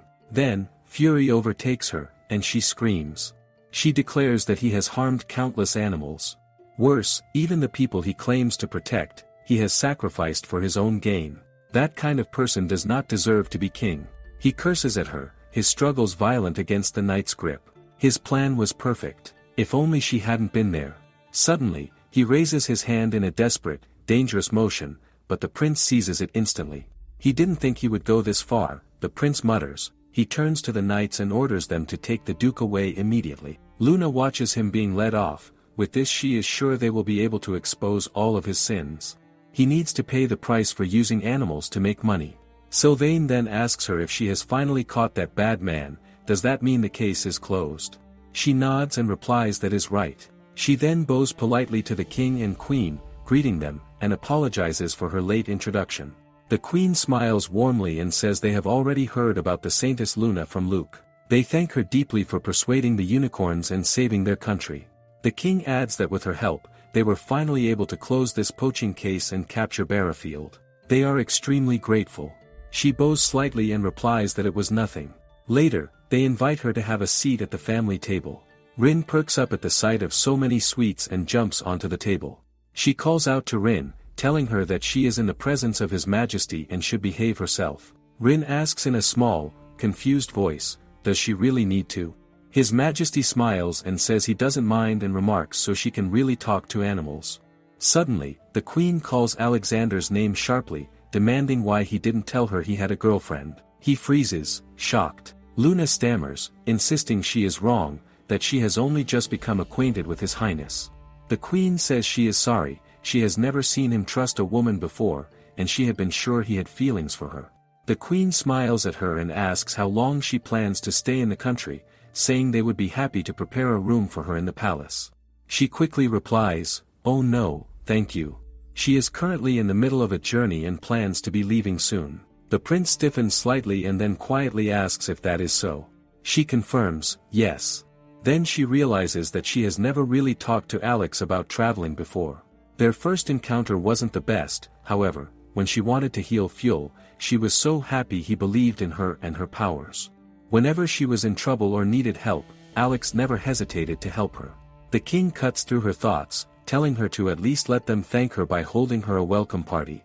Unless she's in a hurry, it will be ready in a week. Wouldn't she stay in this country just a little longer? She thinks honestly, if she stays any longer, she's afraid more things about her will be exposed. The fact that her engagement was annulled and she was exiled from Farine. She doesn't want Alex to know about this. But what actually escapes her lips is, "All right, thank you." She would be honored. Inside, she reassures herself, it's only a week. That should be fine. She really wants to stay here anyway. On the other hand, Isabel greets Count Barungel with a gentle smile. He asks if there is anything he can help her with and tells her to let him know without hesitation. Whatever the matter may be, he says that he is deeply indebted to her father and will therefore do everything in his power to assist her. She responds that hearing that makes her very happy. Then, as if hesitating, she explains that thanks to a certain woman, the holy beast has laid a curse upon her. The count looks startled and immediately asks what she means. She continues, saying that at this rate, she will never be free again. She has heard that he can obtain almost anything he desires from the merchant country of Girant. With eyes growing moist, she looks up at him innocently and asks if he thinks there might be some kind of magical tool there, something capable of breaking such a curse. He answers without hesitation that of course, if that is all, she can leave it to him. He assures her that he will begin searching for such an item immediately. At that, she thinks to herself that this is perfect. If he truly finds such a tool, she will finally be released from Sealan. The thought makes her almost laugh inwardly, bowing her head and apologizing to Luna. Traveling to Girant and bringing her back. How foolish. At this point, Girant is nothing more than dead weight. There is no chance she will ever do that. Instead, she recalls an interesting story she recently heard down at the harbor. Tilting her head slightly, she asks whether he has heard the rumor surrounding the Saintess. Naturally, he has. He says that the Saintess is everyone's hero at the moment. He has heard that she was able to calm the unicorns that were rampaging in Ediphalia, as well as capture poachers operating in Loferzak. She agrees, saying that is exactly right. Then she asks if he also knows that the Saintess is actually the girl from Farine who broke off her engagement with the Crown Prince. The Count visibly flinches and blurts, "Is that true?" She confirms it casually, adding that now it seems the Saintess is attempting to seduce the Prince of Ediphan as well. What a ridiculous Saintess, she thinks. Even the curse she herself received is ultimately the fault of Saintess Luna. The Count flinches again when she lightly asks whether he himself is not also in a bind because of the smugglers being captured. Confused, he asks what she means by that. She explains calmly that wasn't he the one who arranged it in the first place? Weren't those poachers given a special permit to conduct business with the aristocrats of Girant? If the Saintess had not interfered, his business would have continued as usual. She then adds that for a Saintess to be someone who immediately changes men right after annulling her engagement, well, if the kingdom and Prince Alexander were to find out about that, what does he think would happen? If the woman they trusted so completely turned out to be that kind of person, surely her position would be shaken. Wouldn't it be rather amusing if that were to happen? The Count bursts into laughter and says that this truly is a wonderful opportunity. He mentions that 1 week from now, Ediphan is planning to hold a welcome banquet for the Saintess at the castle. He suggests that he should tell this story in front of everyone then right there before the king himself. She lets out a pleased laugh and remarks that it is marvelous. She says she is already anticipating it with great interest. She would love nothing more than to see Luna's face filled with shame. Meanwhile, back at the palace, Mina brings her to the library. The castle's library is, in fact, the largest library in the capital. Since a special permit is required to enter, there are usually very few visitors inside. Looking around at the countless shelves, she remarks that with so many books, searching for a single thing would be incredibly difficult. Mina reassures her that there are librarians available to help, so she does not need to worry. She then asks what kind of books she is looking for. She replies that she would like to read books that could help her learn more about animals. Given that this is the castle library, she was hoping there might be some rare or unusual texts available. Mina tells her to wait a moment. Rin points at one of the shelves, asking if that is a book. She replies that it is, and that there are also books with pictures. Rin immediately demands to see those instead. She notices someone sitting by the large window, lounging on a sofa with a book in hand. She wonders if he is a librarian. Approaching him, she asks if he is a librarian. Instead of answering, he asks who she is. She blurts out that she is someone suspicious. Realizing what she has said, she quickly produces the permission note and explains that she received approval to enter the library from the prince. He smiles faintly and says that explains it. He remarks that she must be the saintess, then asks what kind of books she is looking for. She explains that she wants to learn more about animals and asks if there are any picture books as well. He tells her to follow him. While her friends flip excitedly through the illustrated animal books, she finds the text she was searching for. She thanks him sincerely for his help. He replies that it is no trouble at all and that he is glad he could assist her. At that moment, Mina calls out to her, saying that she has brought the librarian. Mina then turns toward him, stiffens slightly, and greets him respectfully, addressing him as Prince Julius. She freezes. She turns to look at him, horror written all over her face. Mina says that this is Prince Julius, Prince Alexander's elder brother and the first prince of Edifan. She immediately bows deeply, apologizing for her behavior and saying she has been terribly rude.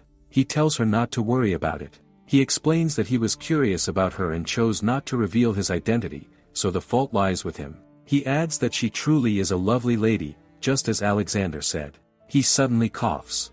She quickly asks if he is all right. He assures her that he is, explaining that his body has been frail since birth. He then adds that thanks to her, Barrowfield's crimes were exposed.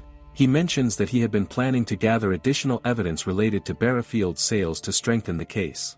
Mina gently urges him not to overexert himself, reminding him that the case has already been closed. He says he hopes that is true, as it would be a relief. Luna looks at him with concern and asks if something is worrying him. He replies, yes, Barrowfield worked with many kings and aristocrats from different countries.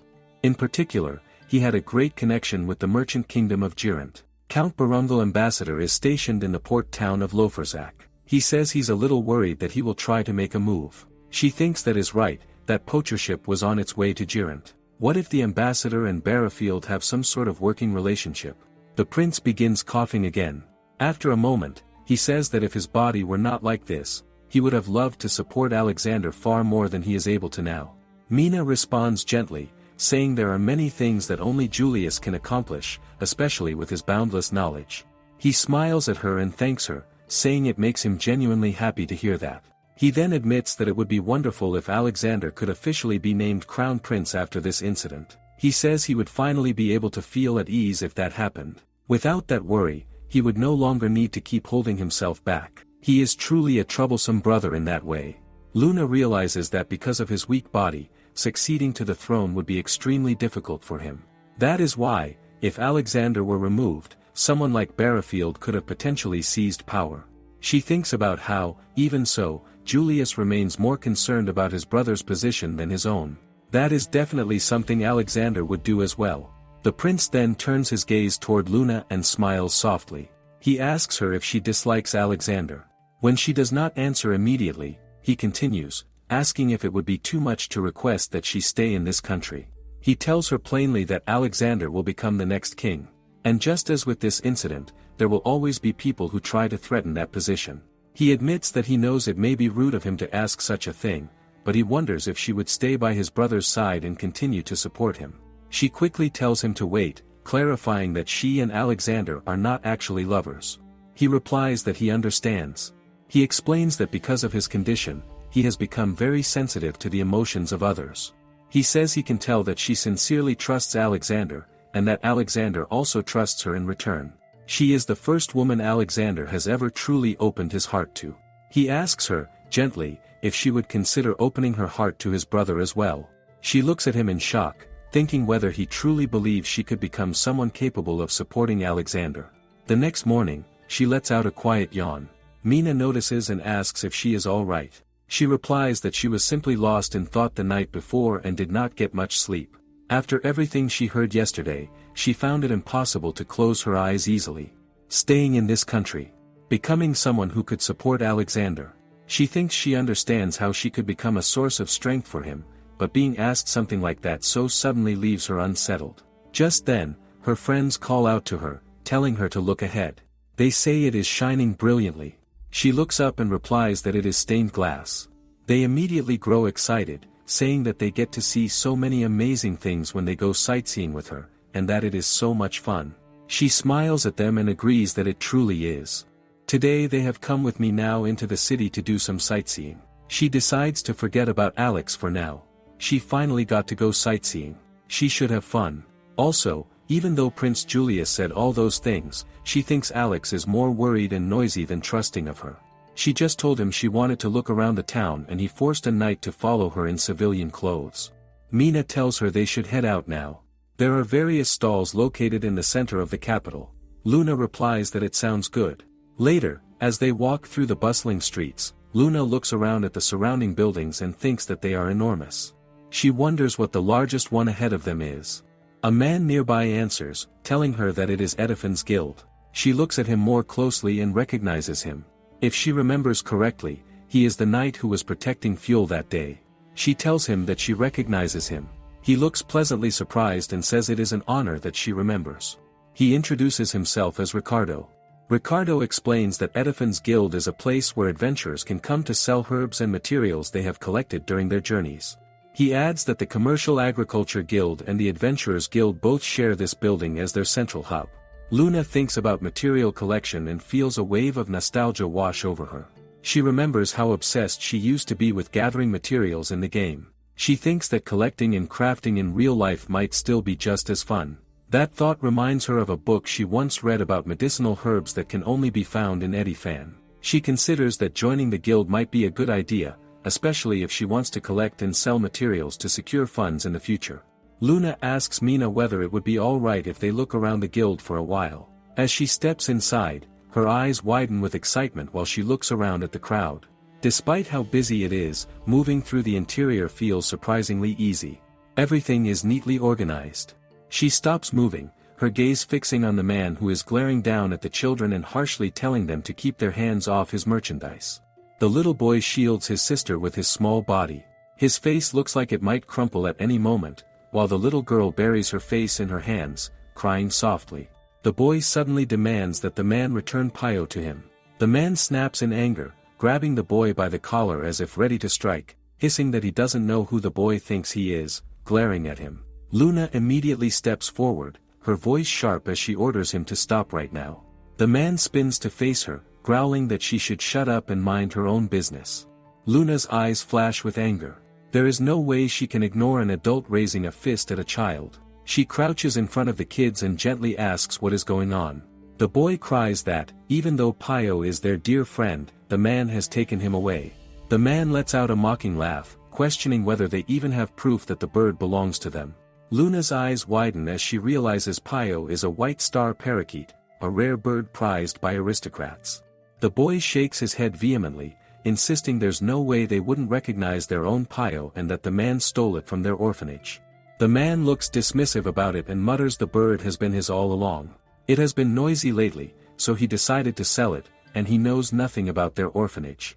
He sneers at the children, pointing out that now they are calling him a thief and that it's no wonder dirty kids like them don't get adopted from orphanages. Luna's voice cuts through his insults as she questions how he can even say such a thing. The cage rattles as the bird begins making noises again. The man spins toward it in anger, muttering about the damn bird and why it won't be quiet. The bird, however, chirps insistently that the two children are not dirty and that meow and you should not be bullied, but only Luna hears it. The man then tells the kids to leave, claiming he has business to attend to. Luna, however, refuses to back down. She insists the bird must be returned to the children immediately, pointing out that Pio has been constantly calling out their names. The man scoffs at her, calling her stupid and questioning whether she truly understands what the bird is saying. Ricardo steps forward indignantly, scolding the man for daring to speak disrespectfully to the saintess. Luna quickly tells Ricardo to calm down, assuring him that there is proof to support her.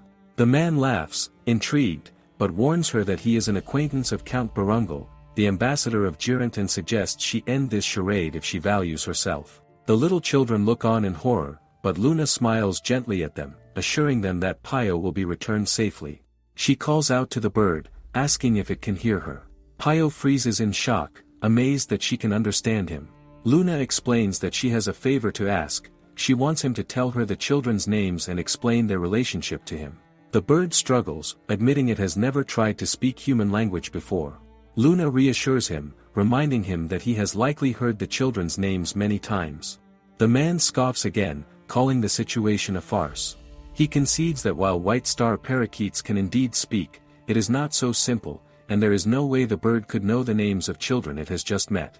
The bird strains to speak, but it is clearly difficult. The man, growing furious, accuses Luna of wasting his time and demands that she kneel and apologize. Luna refuses, steadfast, insisting she has no reason to apologize to the likes of him.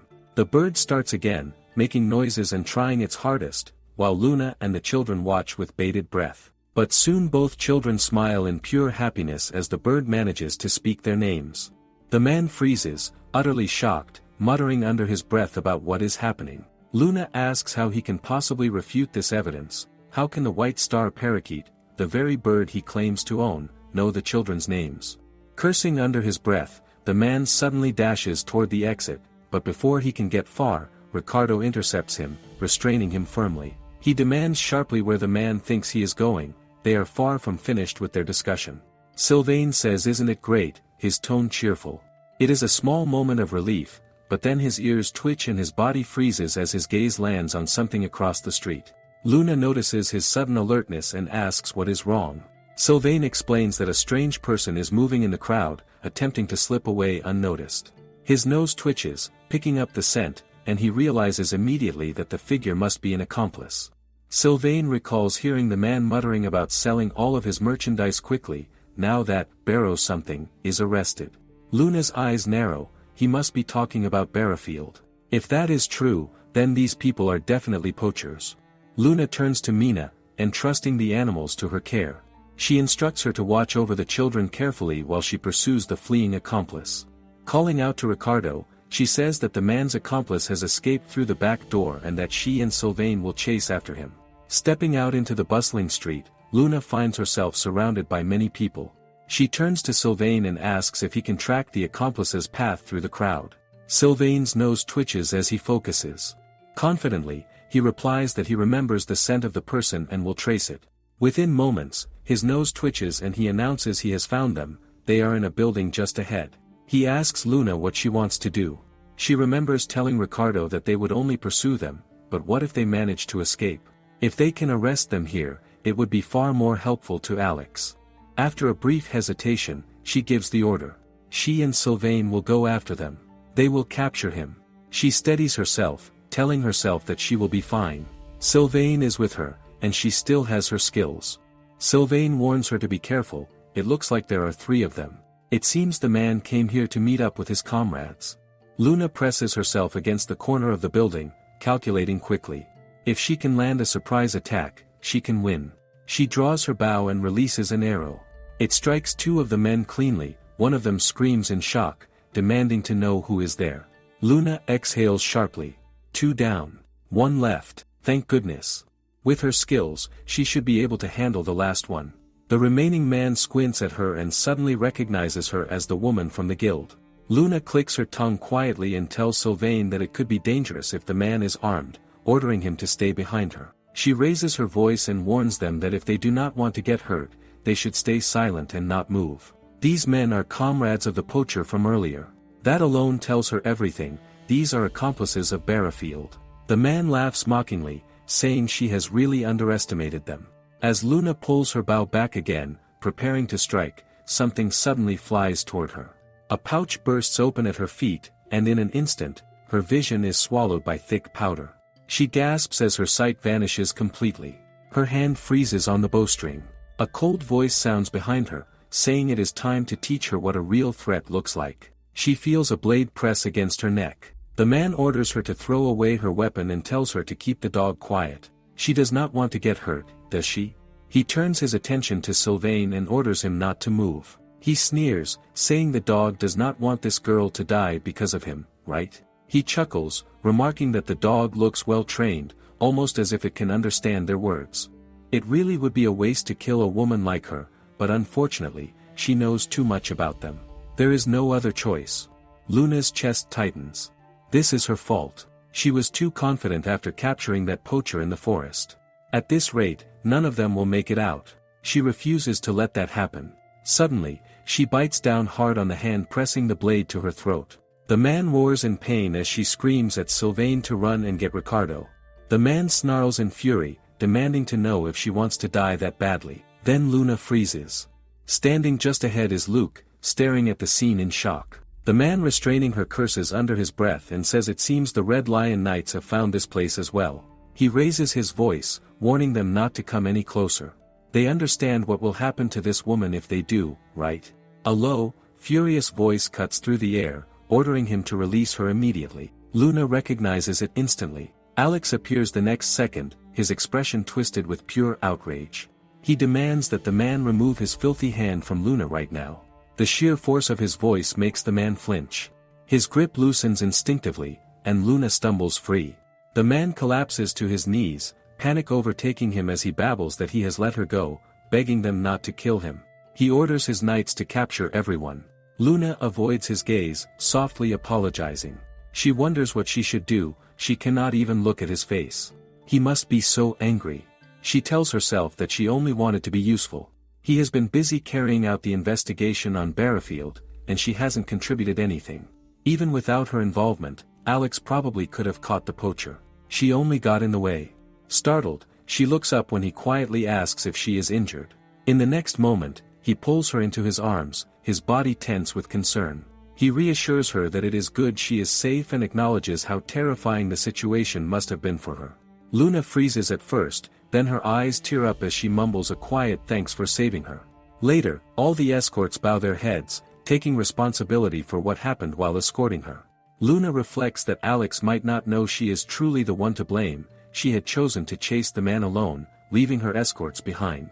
Alex decides that the knights will not be punished but warns that she must be more careful next time. Luke asks if Alex thinks the children from the guild were okay, and Alex confirms that they are most likely orphans, expressing disbelief that poachers would victimize such children. Hidden mentions that Mina appears to have escorted the children home safely, and Alex decides he would like to meet them for a moment, asking Ricardo to accompany him. He then turns to Luna, inviting her to come along. Luna is surprised by the offer, questioning whether she may do so, and Alex reassures her that she can. He recalls she was the one who said that she wanted to be useful just a while ago and this is something only she can do. She looks stunned. Something she can do. Luke says he didn't think the poachers would use the orphanage's basement as an underground hideout. It appears the men they caught the other day left the details out. The orphanage sisters didn't have a choice but to protect the children from them. After they took over the church orphanage, the sisters realized that 2 of their children were missing. He was really shocked when he saw Luna in the warehouse when he was investigating that day. Luna turns to Alex and asks what did he want her to do. He doesn't answer and instead tells her to come with him. He leads her into a room dominated by a massive egg. Luke explains that it is supposedly the egg of a white eagle dragon. Its rarity means very little is known about how it lives. Luna stares at the enormous egg in awe. A white eagle dragon, she thinks this is the first time she has ever seen one. Such a beautiful egg. Eagle dragons themselves are already rare, but one with pure white wings is even rarer. Alex mentions that they are currently searching through the library in the royal palace for a book on the creature, though he wonders if she might know something they don't. Luna shakes her head slightly, thinking that while it was indeed his request, she probably knows no more about the white eagle dragon than he does. Most of the dragon's habitats remain shrouded in mystery. Also, since it is not common for people to breed dragons, there isn't much information to go off on. She asks Luke why did the poachers decide to keep the egg here in the city? Wouldn't it be hard to hide since dragons are generally large? He replies apparently this was a gift for Barrafield. There is a legend that says they will have special powers if they drink the blood of a dragon. Alex looks disgusted and says he was just someone who craved the spotlight. He guesses he was planning to drink this blood to prove that he is worthy of being the next king. It makes him sick. Luna's expression twists with disgust too, thinking how horrible it is that someone would do something like that for personal gain. All eyes shift to the egg as it suddenly stirs. Alex notes that it should take less than a week to hatch. From the moment the white egg moves, the dragon inside signals its readiness. Luke comments that, if that is the case, they should hurry back to the palace. Alex agrees, but Luna shakes her head, insisting they should wait. She just felt it move, and it would be difficult to carry such a large, heavy egg safely from this warehouse to the palace. She resolves to keep the egg safe and asks if it is alright for her to stay behind.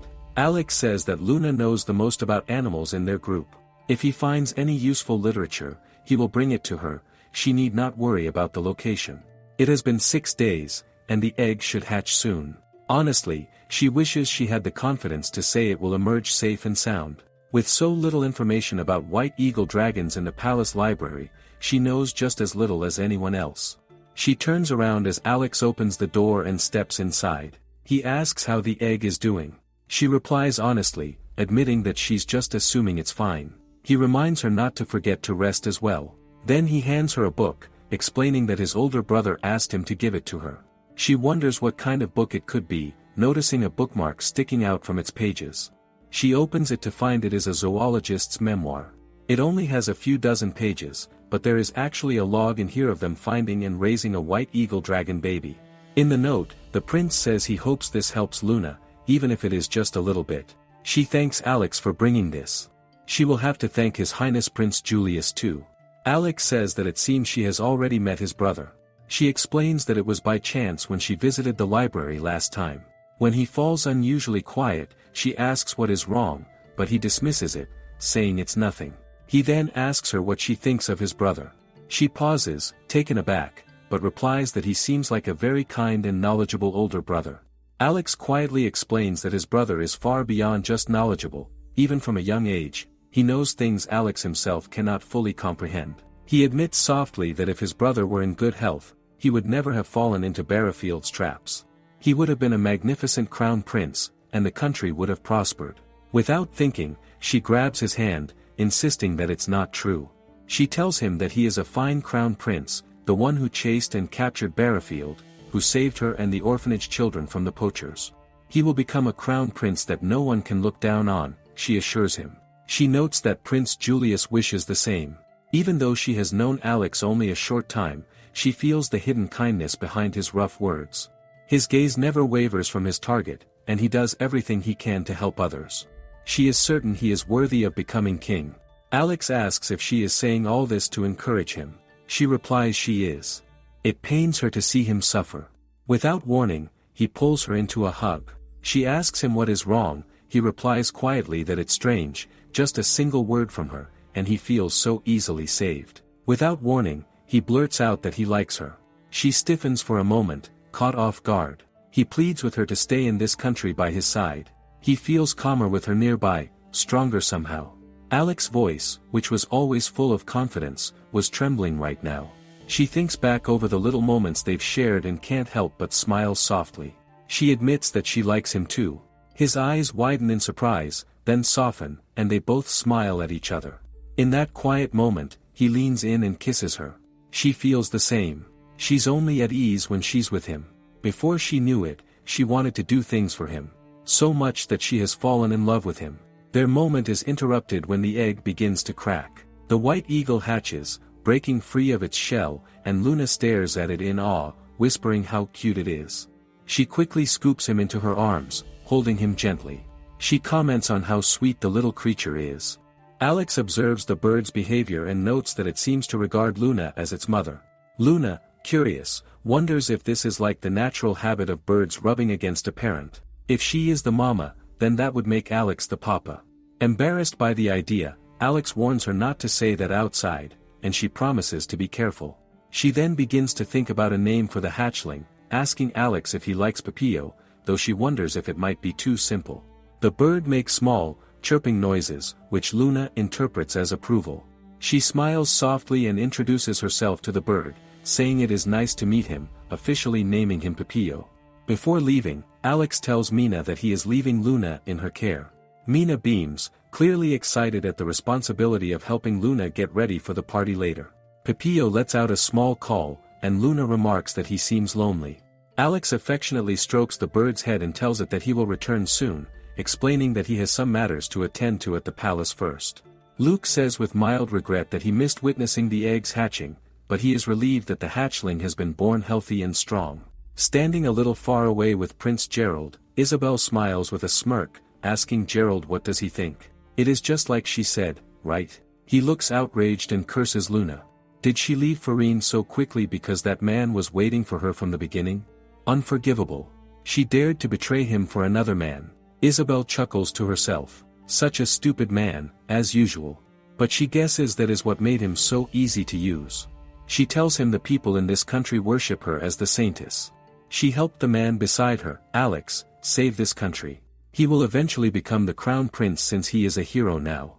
Count Barungal says he can see the possibility of her becoming the princess of Eddie Fan from their friendship. Outraged, the prince snaps that he is stuck like this and she will become a princess. He wouldn't let that happen. The animals stare at the dresses, their eyes wide with awe. Luna asks Mina can she really choose from so many dresses. Mina replies of course, these are all for Luna, thank you and welcome party. The queen instructed them to prepare all of these for her. She replies then she will gladly wear them. Mina also tells her the stone she requested to prepare is here. She murmurs it is beautiful, thank you. She is so glad she asked them to make the stone Rin give her into a necklace. Thinking back, their encounter that day was the beginning of everything. If she hadn't heard Rin's voice, she wouldn't have met Baron nor Alex. The rabbit asks if she will wear all of the dresses. They urge her to hurry, insisting they want to see her in them. Luna smiles gently and tells them to give her a moment. She starts to hand Pepillo to Mina, but the little bird looks at her with tearful eyes. Luna murmurs soothingly that he doesn't need to worry, she will be right there. Mina comments how Pepillo seems to see Luna as its mama. Perhaps, she adds, it feels lonely with Papa not being around. Luna looks at her in surprise, and Mina's face flushes red as she quickly clarifies that she didn't mean it in that way. However Sylvain, unbothered, chimes in that having a papa and mama is important. Jean adds teasingly that he hopes Pepillo gets to meet Alex, the papa, soon. Luna freezes, her eyes widening, before snapping at them if someone had overheard them in the church. Mina stammers an apology, explaining that she didn't mean to eavesdrop, she had merely overheard the conversation while delivering a midnight snack. Jean smirks, saying that with how loudly they had been talking, anyone could have heard. Meanwhile, the rabbits start arguing among themselves, pointing out that they are discussing the time Luna and Alex kissed, or the time they hugged. Luna stands there, utterly mortified. Mina quickly reassures her, saying there's no need to worry, they are clearly made for each other, and no one would deny it. Luna covers her face, cheeks burning with embarrassment. Mina changes the subject, asking if they should pick out her dress. She mentions that Alex favors white dresses, prompting the group to dash toward the white gowns while Luna tries in vain to stop them. She's glad they're accepting of this, but she still has something she hasn't told them yet. At this rate, she won't be able to stay in this country. She needs to tell them. They need to know that she is the exiled ex-fiancée of Farin's crown prince. She was never in a romantic relationship with Gerald and she lied about why her engagement was broken. She doesn't want to tell them, what if they were to get angry, but she hates keeping secrets from someone she loves. Before the feast begins, she decides to tell Alex everything. On the other hand, Alex strokes Fuel, saying he's glad he's able to come. Luke says it seems that Orzel won't be coming. Alex replies when Luna sent the invite, she said that it would be best if he didn't come until the gate was replaced and the guards were more lax. Their conversation is interrupted as Alex overhears some noble girls murmuring among themselves. They question whether it is truly worth holding a feast for Luna, calling her a commoner despite her being a saintess. Even though she had saved the country alongside Prince Alexander, they doubt the story, convinced the prince must be blinded by her. They whisper that he will see her make a fool of herself, trying to act like an aristocrat at the ball. Luke senses Alex's rising anger and grabs his arm to restrain him. Alex snaps in frustration, demanding to know why he is being stopped. Luke calmly explains that there's no need for him to act. All attention shifts as Luna descends the staircase, Sylvain at her side. A wave of nervousness washes over her, the stairs make her wonder if she has done something wrong. Sylvain gently squeezes her hand, assuring her she looks stunning, the most beautiful person here. Luna feels a surge of happiness at his words. He suggests they proceed, reminding her that everyone is waiting. Her heart races, and she tries to speak, insisting that she wants to discuss something first. Before she can say a word, a sharp voice cuts through the hall. Count Barungal strides in, declaring that Alex must not be deceived. He claims Luna is no saintess and calls her a cunning traitor. Alex's expression hardens. He tells the Count that unless he can provide proof, he will not forgive anyone for insulting the woman who helped save the country. The Count insists he is serious, claiming to have spoken with someone who knows Luna intimately. Alex questions him further, asking who this person could be. At that moment, Sylvain sniffs the air, recognizing a familiar scent, but before he can warn Luna, Prince Gerald and Isabella appear. Luna jerks back in shock. Gerald looks outraged and calls her name loudly. Confused, Alex asks Luna if she knows Farine's crown prince. She begins to reply, but Isabella cuts her off, asserting that Luna was his fiancée, though she abandoned him for Prince Alexander. She accuses Luna of leaving Gerald and fleeing the country. Luna stares, stunned. She tries to explain that the engagement had been broken off without her knowledge, and that she only met Alex after leaving. Gerald snaps, refusing to believe her. He claims she showed no remorse over the engagement's dissolution and left the country willingly to meet another man. Luna stands frozen, disbelief etched on her face, struggling to comprehend what they are saying. She flinches when Alex quietly asks why she never told him anything. She insists firmly that everything they have said is false, that their accusations are completely wrong. What should she do? She knows it is her fault for not speaking up earlier, but everything she says will now sound like an excuse. He wouldn't even look at her. She is hated now. Isabel steps forward and says that she is sorry, but insists that what she is saying is the truth. Before she can explain further, Gerald suddenly storms forward, seizing her hand and declaring that they are returning immediately. He insists that he cannot allow someone who has supposedly brought shame to Farine to remain in another country. He begins to drag her forcefully, repeating that she must return home and confess her sins to that beast. Isabel lets out a groan of pain as he twists her hand roughly. She shouts at him to let go, hating the situation. She does not want to leave, nor to bid farewell under these circumstances.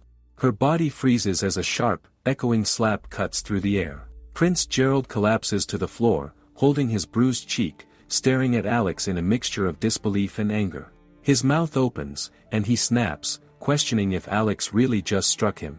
Alex steps forward, pulling Luna to his side. He speaks firmly, telling Gerald that he may not know the full story of what led Luna to meet him, but he does know that she is a wonderfully strong and kind woman. He declares that Gerald is the reason Luna is crying now and that he owes her an apology for insulting her. Alex asserts Luna is not the kind of woman who would do the things he describes.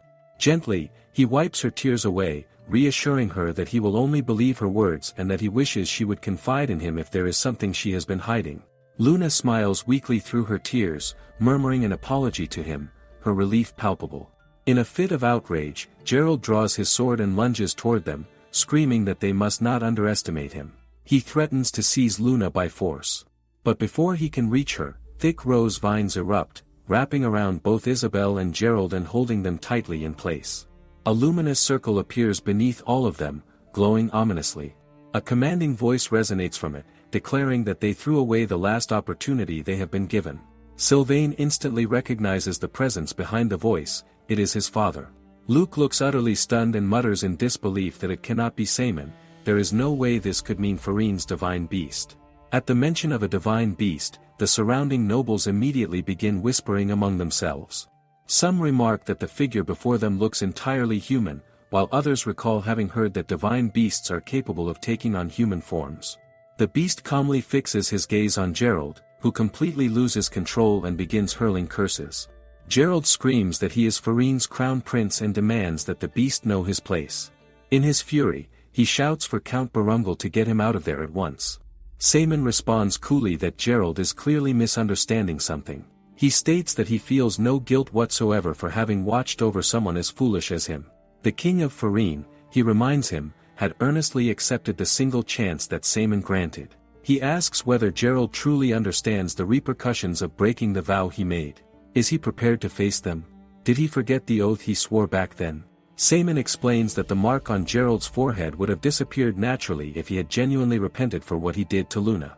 The thorny vines surrounding them exist only because of the ugliness and disrespect festering in their hearts. If their hearts refuse to change, then those thorns will never be removed. With that, he activates his power. The thorns begin to fade, and a glowing magic circle appears beneath them. Luna stares in shock, her thoughts reeling as she wonders if he truly did all of this so effortlessly. Realization crashes over her, this is the divine beast Seelan. His abilities are on an entirely different level from anything she has ever known. Saemon then turns his attention to Luna and gently asks whether she is hurt. She hurriedly answers that she is fine. He smiles faintly, clearly relieved to hear it. He then remarks that it seems some of his people have ended up interrupting her banquet and expresses his hope that she can forgive him for the disturbance. Luna softly asks what will happen to them. Seimin reassures her that there is no need to worry, they are still alive. He explains that he has already sent them back to Farine's temple and confined them there, leaving their ultimate punishment to human judgment. As an apology, he adds, he intends to grant Luna his blessing. A warm, glowing light envelopes her as he explains that with this blessing, she will be protected even when he is not nearby. Truthfully, he admits, he had originally planned to bring her with him, but it now seems clear that she intends to remain in this country. He then turns toward his son and calls out to him, asking whether he has grown stronger since the last time they met. His son answers that he wishes to stay by Luna's side, even now that she has received her father's blessing. Seimin gently strokes his son's head, fondness evident in his expression, and admits that he will feel quite lonely. Still, if this is his son's decision, he will not oppose it. Seimin states that it is time for him to leave, but before doing so, he has one final question for the Beastman Prince. He looks directly at him and asks whether he loves Luna. The prince squeezes Luna's shoulder and answers with unwavering confidence that of course he does. No matter what happens in the future, his feelings will never change. Luna saved him, and he intends to repay that by protecting her from now on. Seimin says that he will trust those words. And with that declaration, he disappears into the light just like those two. After that, she wrote to her parents to let them know what had happened. From their reply, she learned about the events in Farine. After learning about his son's actions, Farine's king chose to give the position of crown prince to his younger son. As for Isabel, when they investigated her parents' home to decide her punishment, many more of her misdeeds came to light. Apparently, she was not only connected to Count Barungal but also participated in the poaching. It appears she was using Gerald's position as protection for all of her misdeeds. Being accused of a crime she didn't remember committing, getting berated and attacked for these things, just remembering it is painful. But now she has her love and her most trusting companion by her side. She sincerely wants to cherish this happiness. A few months later, she carefully wraps a bandage around the animal's injury and tells him that he will feel much better soon. The client thanks her. Jean hands the woman some extra medicine and instructs her to reapply it before going to bed. He mutters even after becoming the crown princess, all she wants to do is open a small clinic in the church. Rin says that it is such a Luna thing to do. Still, she adds that Luna always looks so lively and genuinely happy now.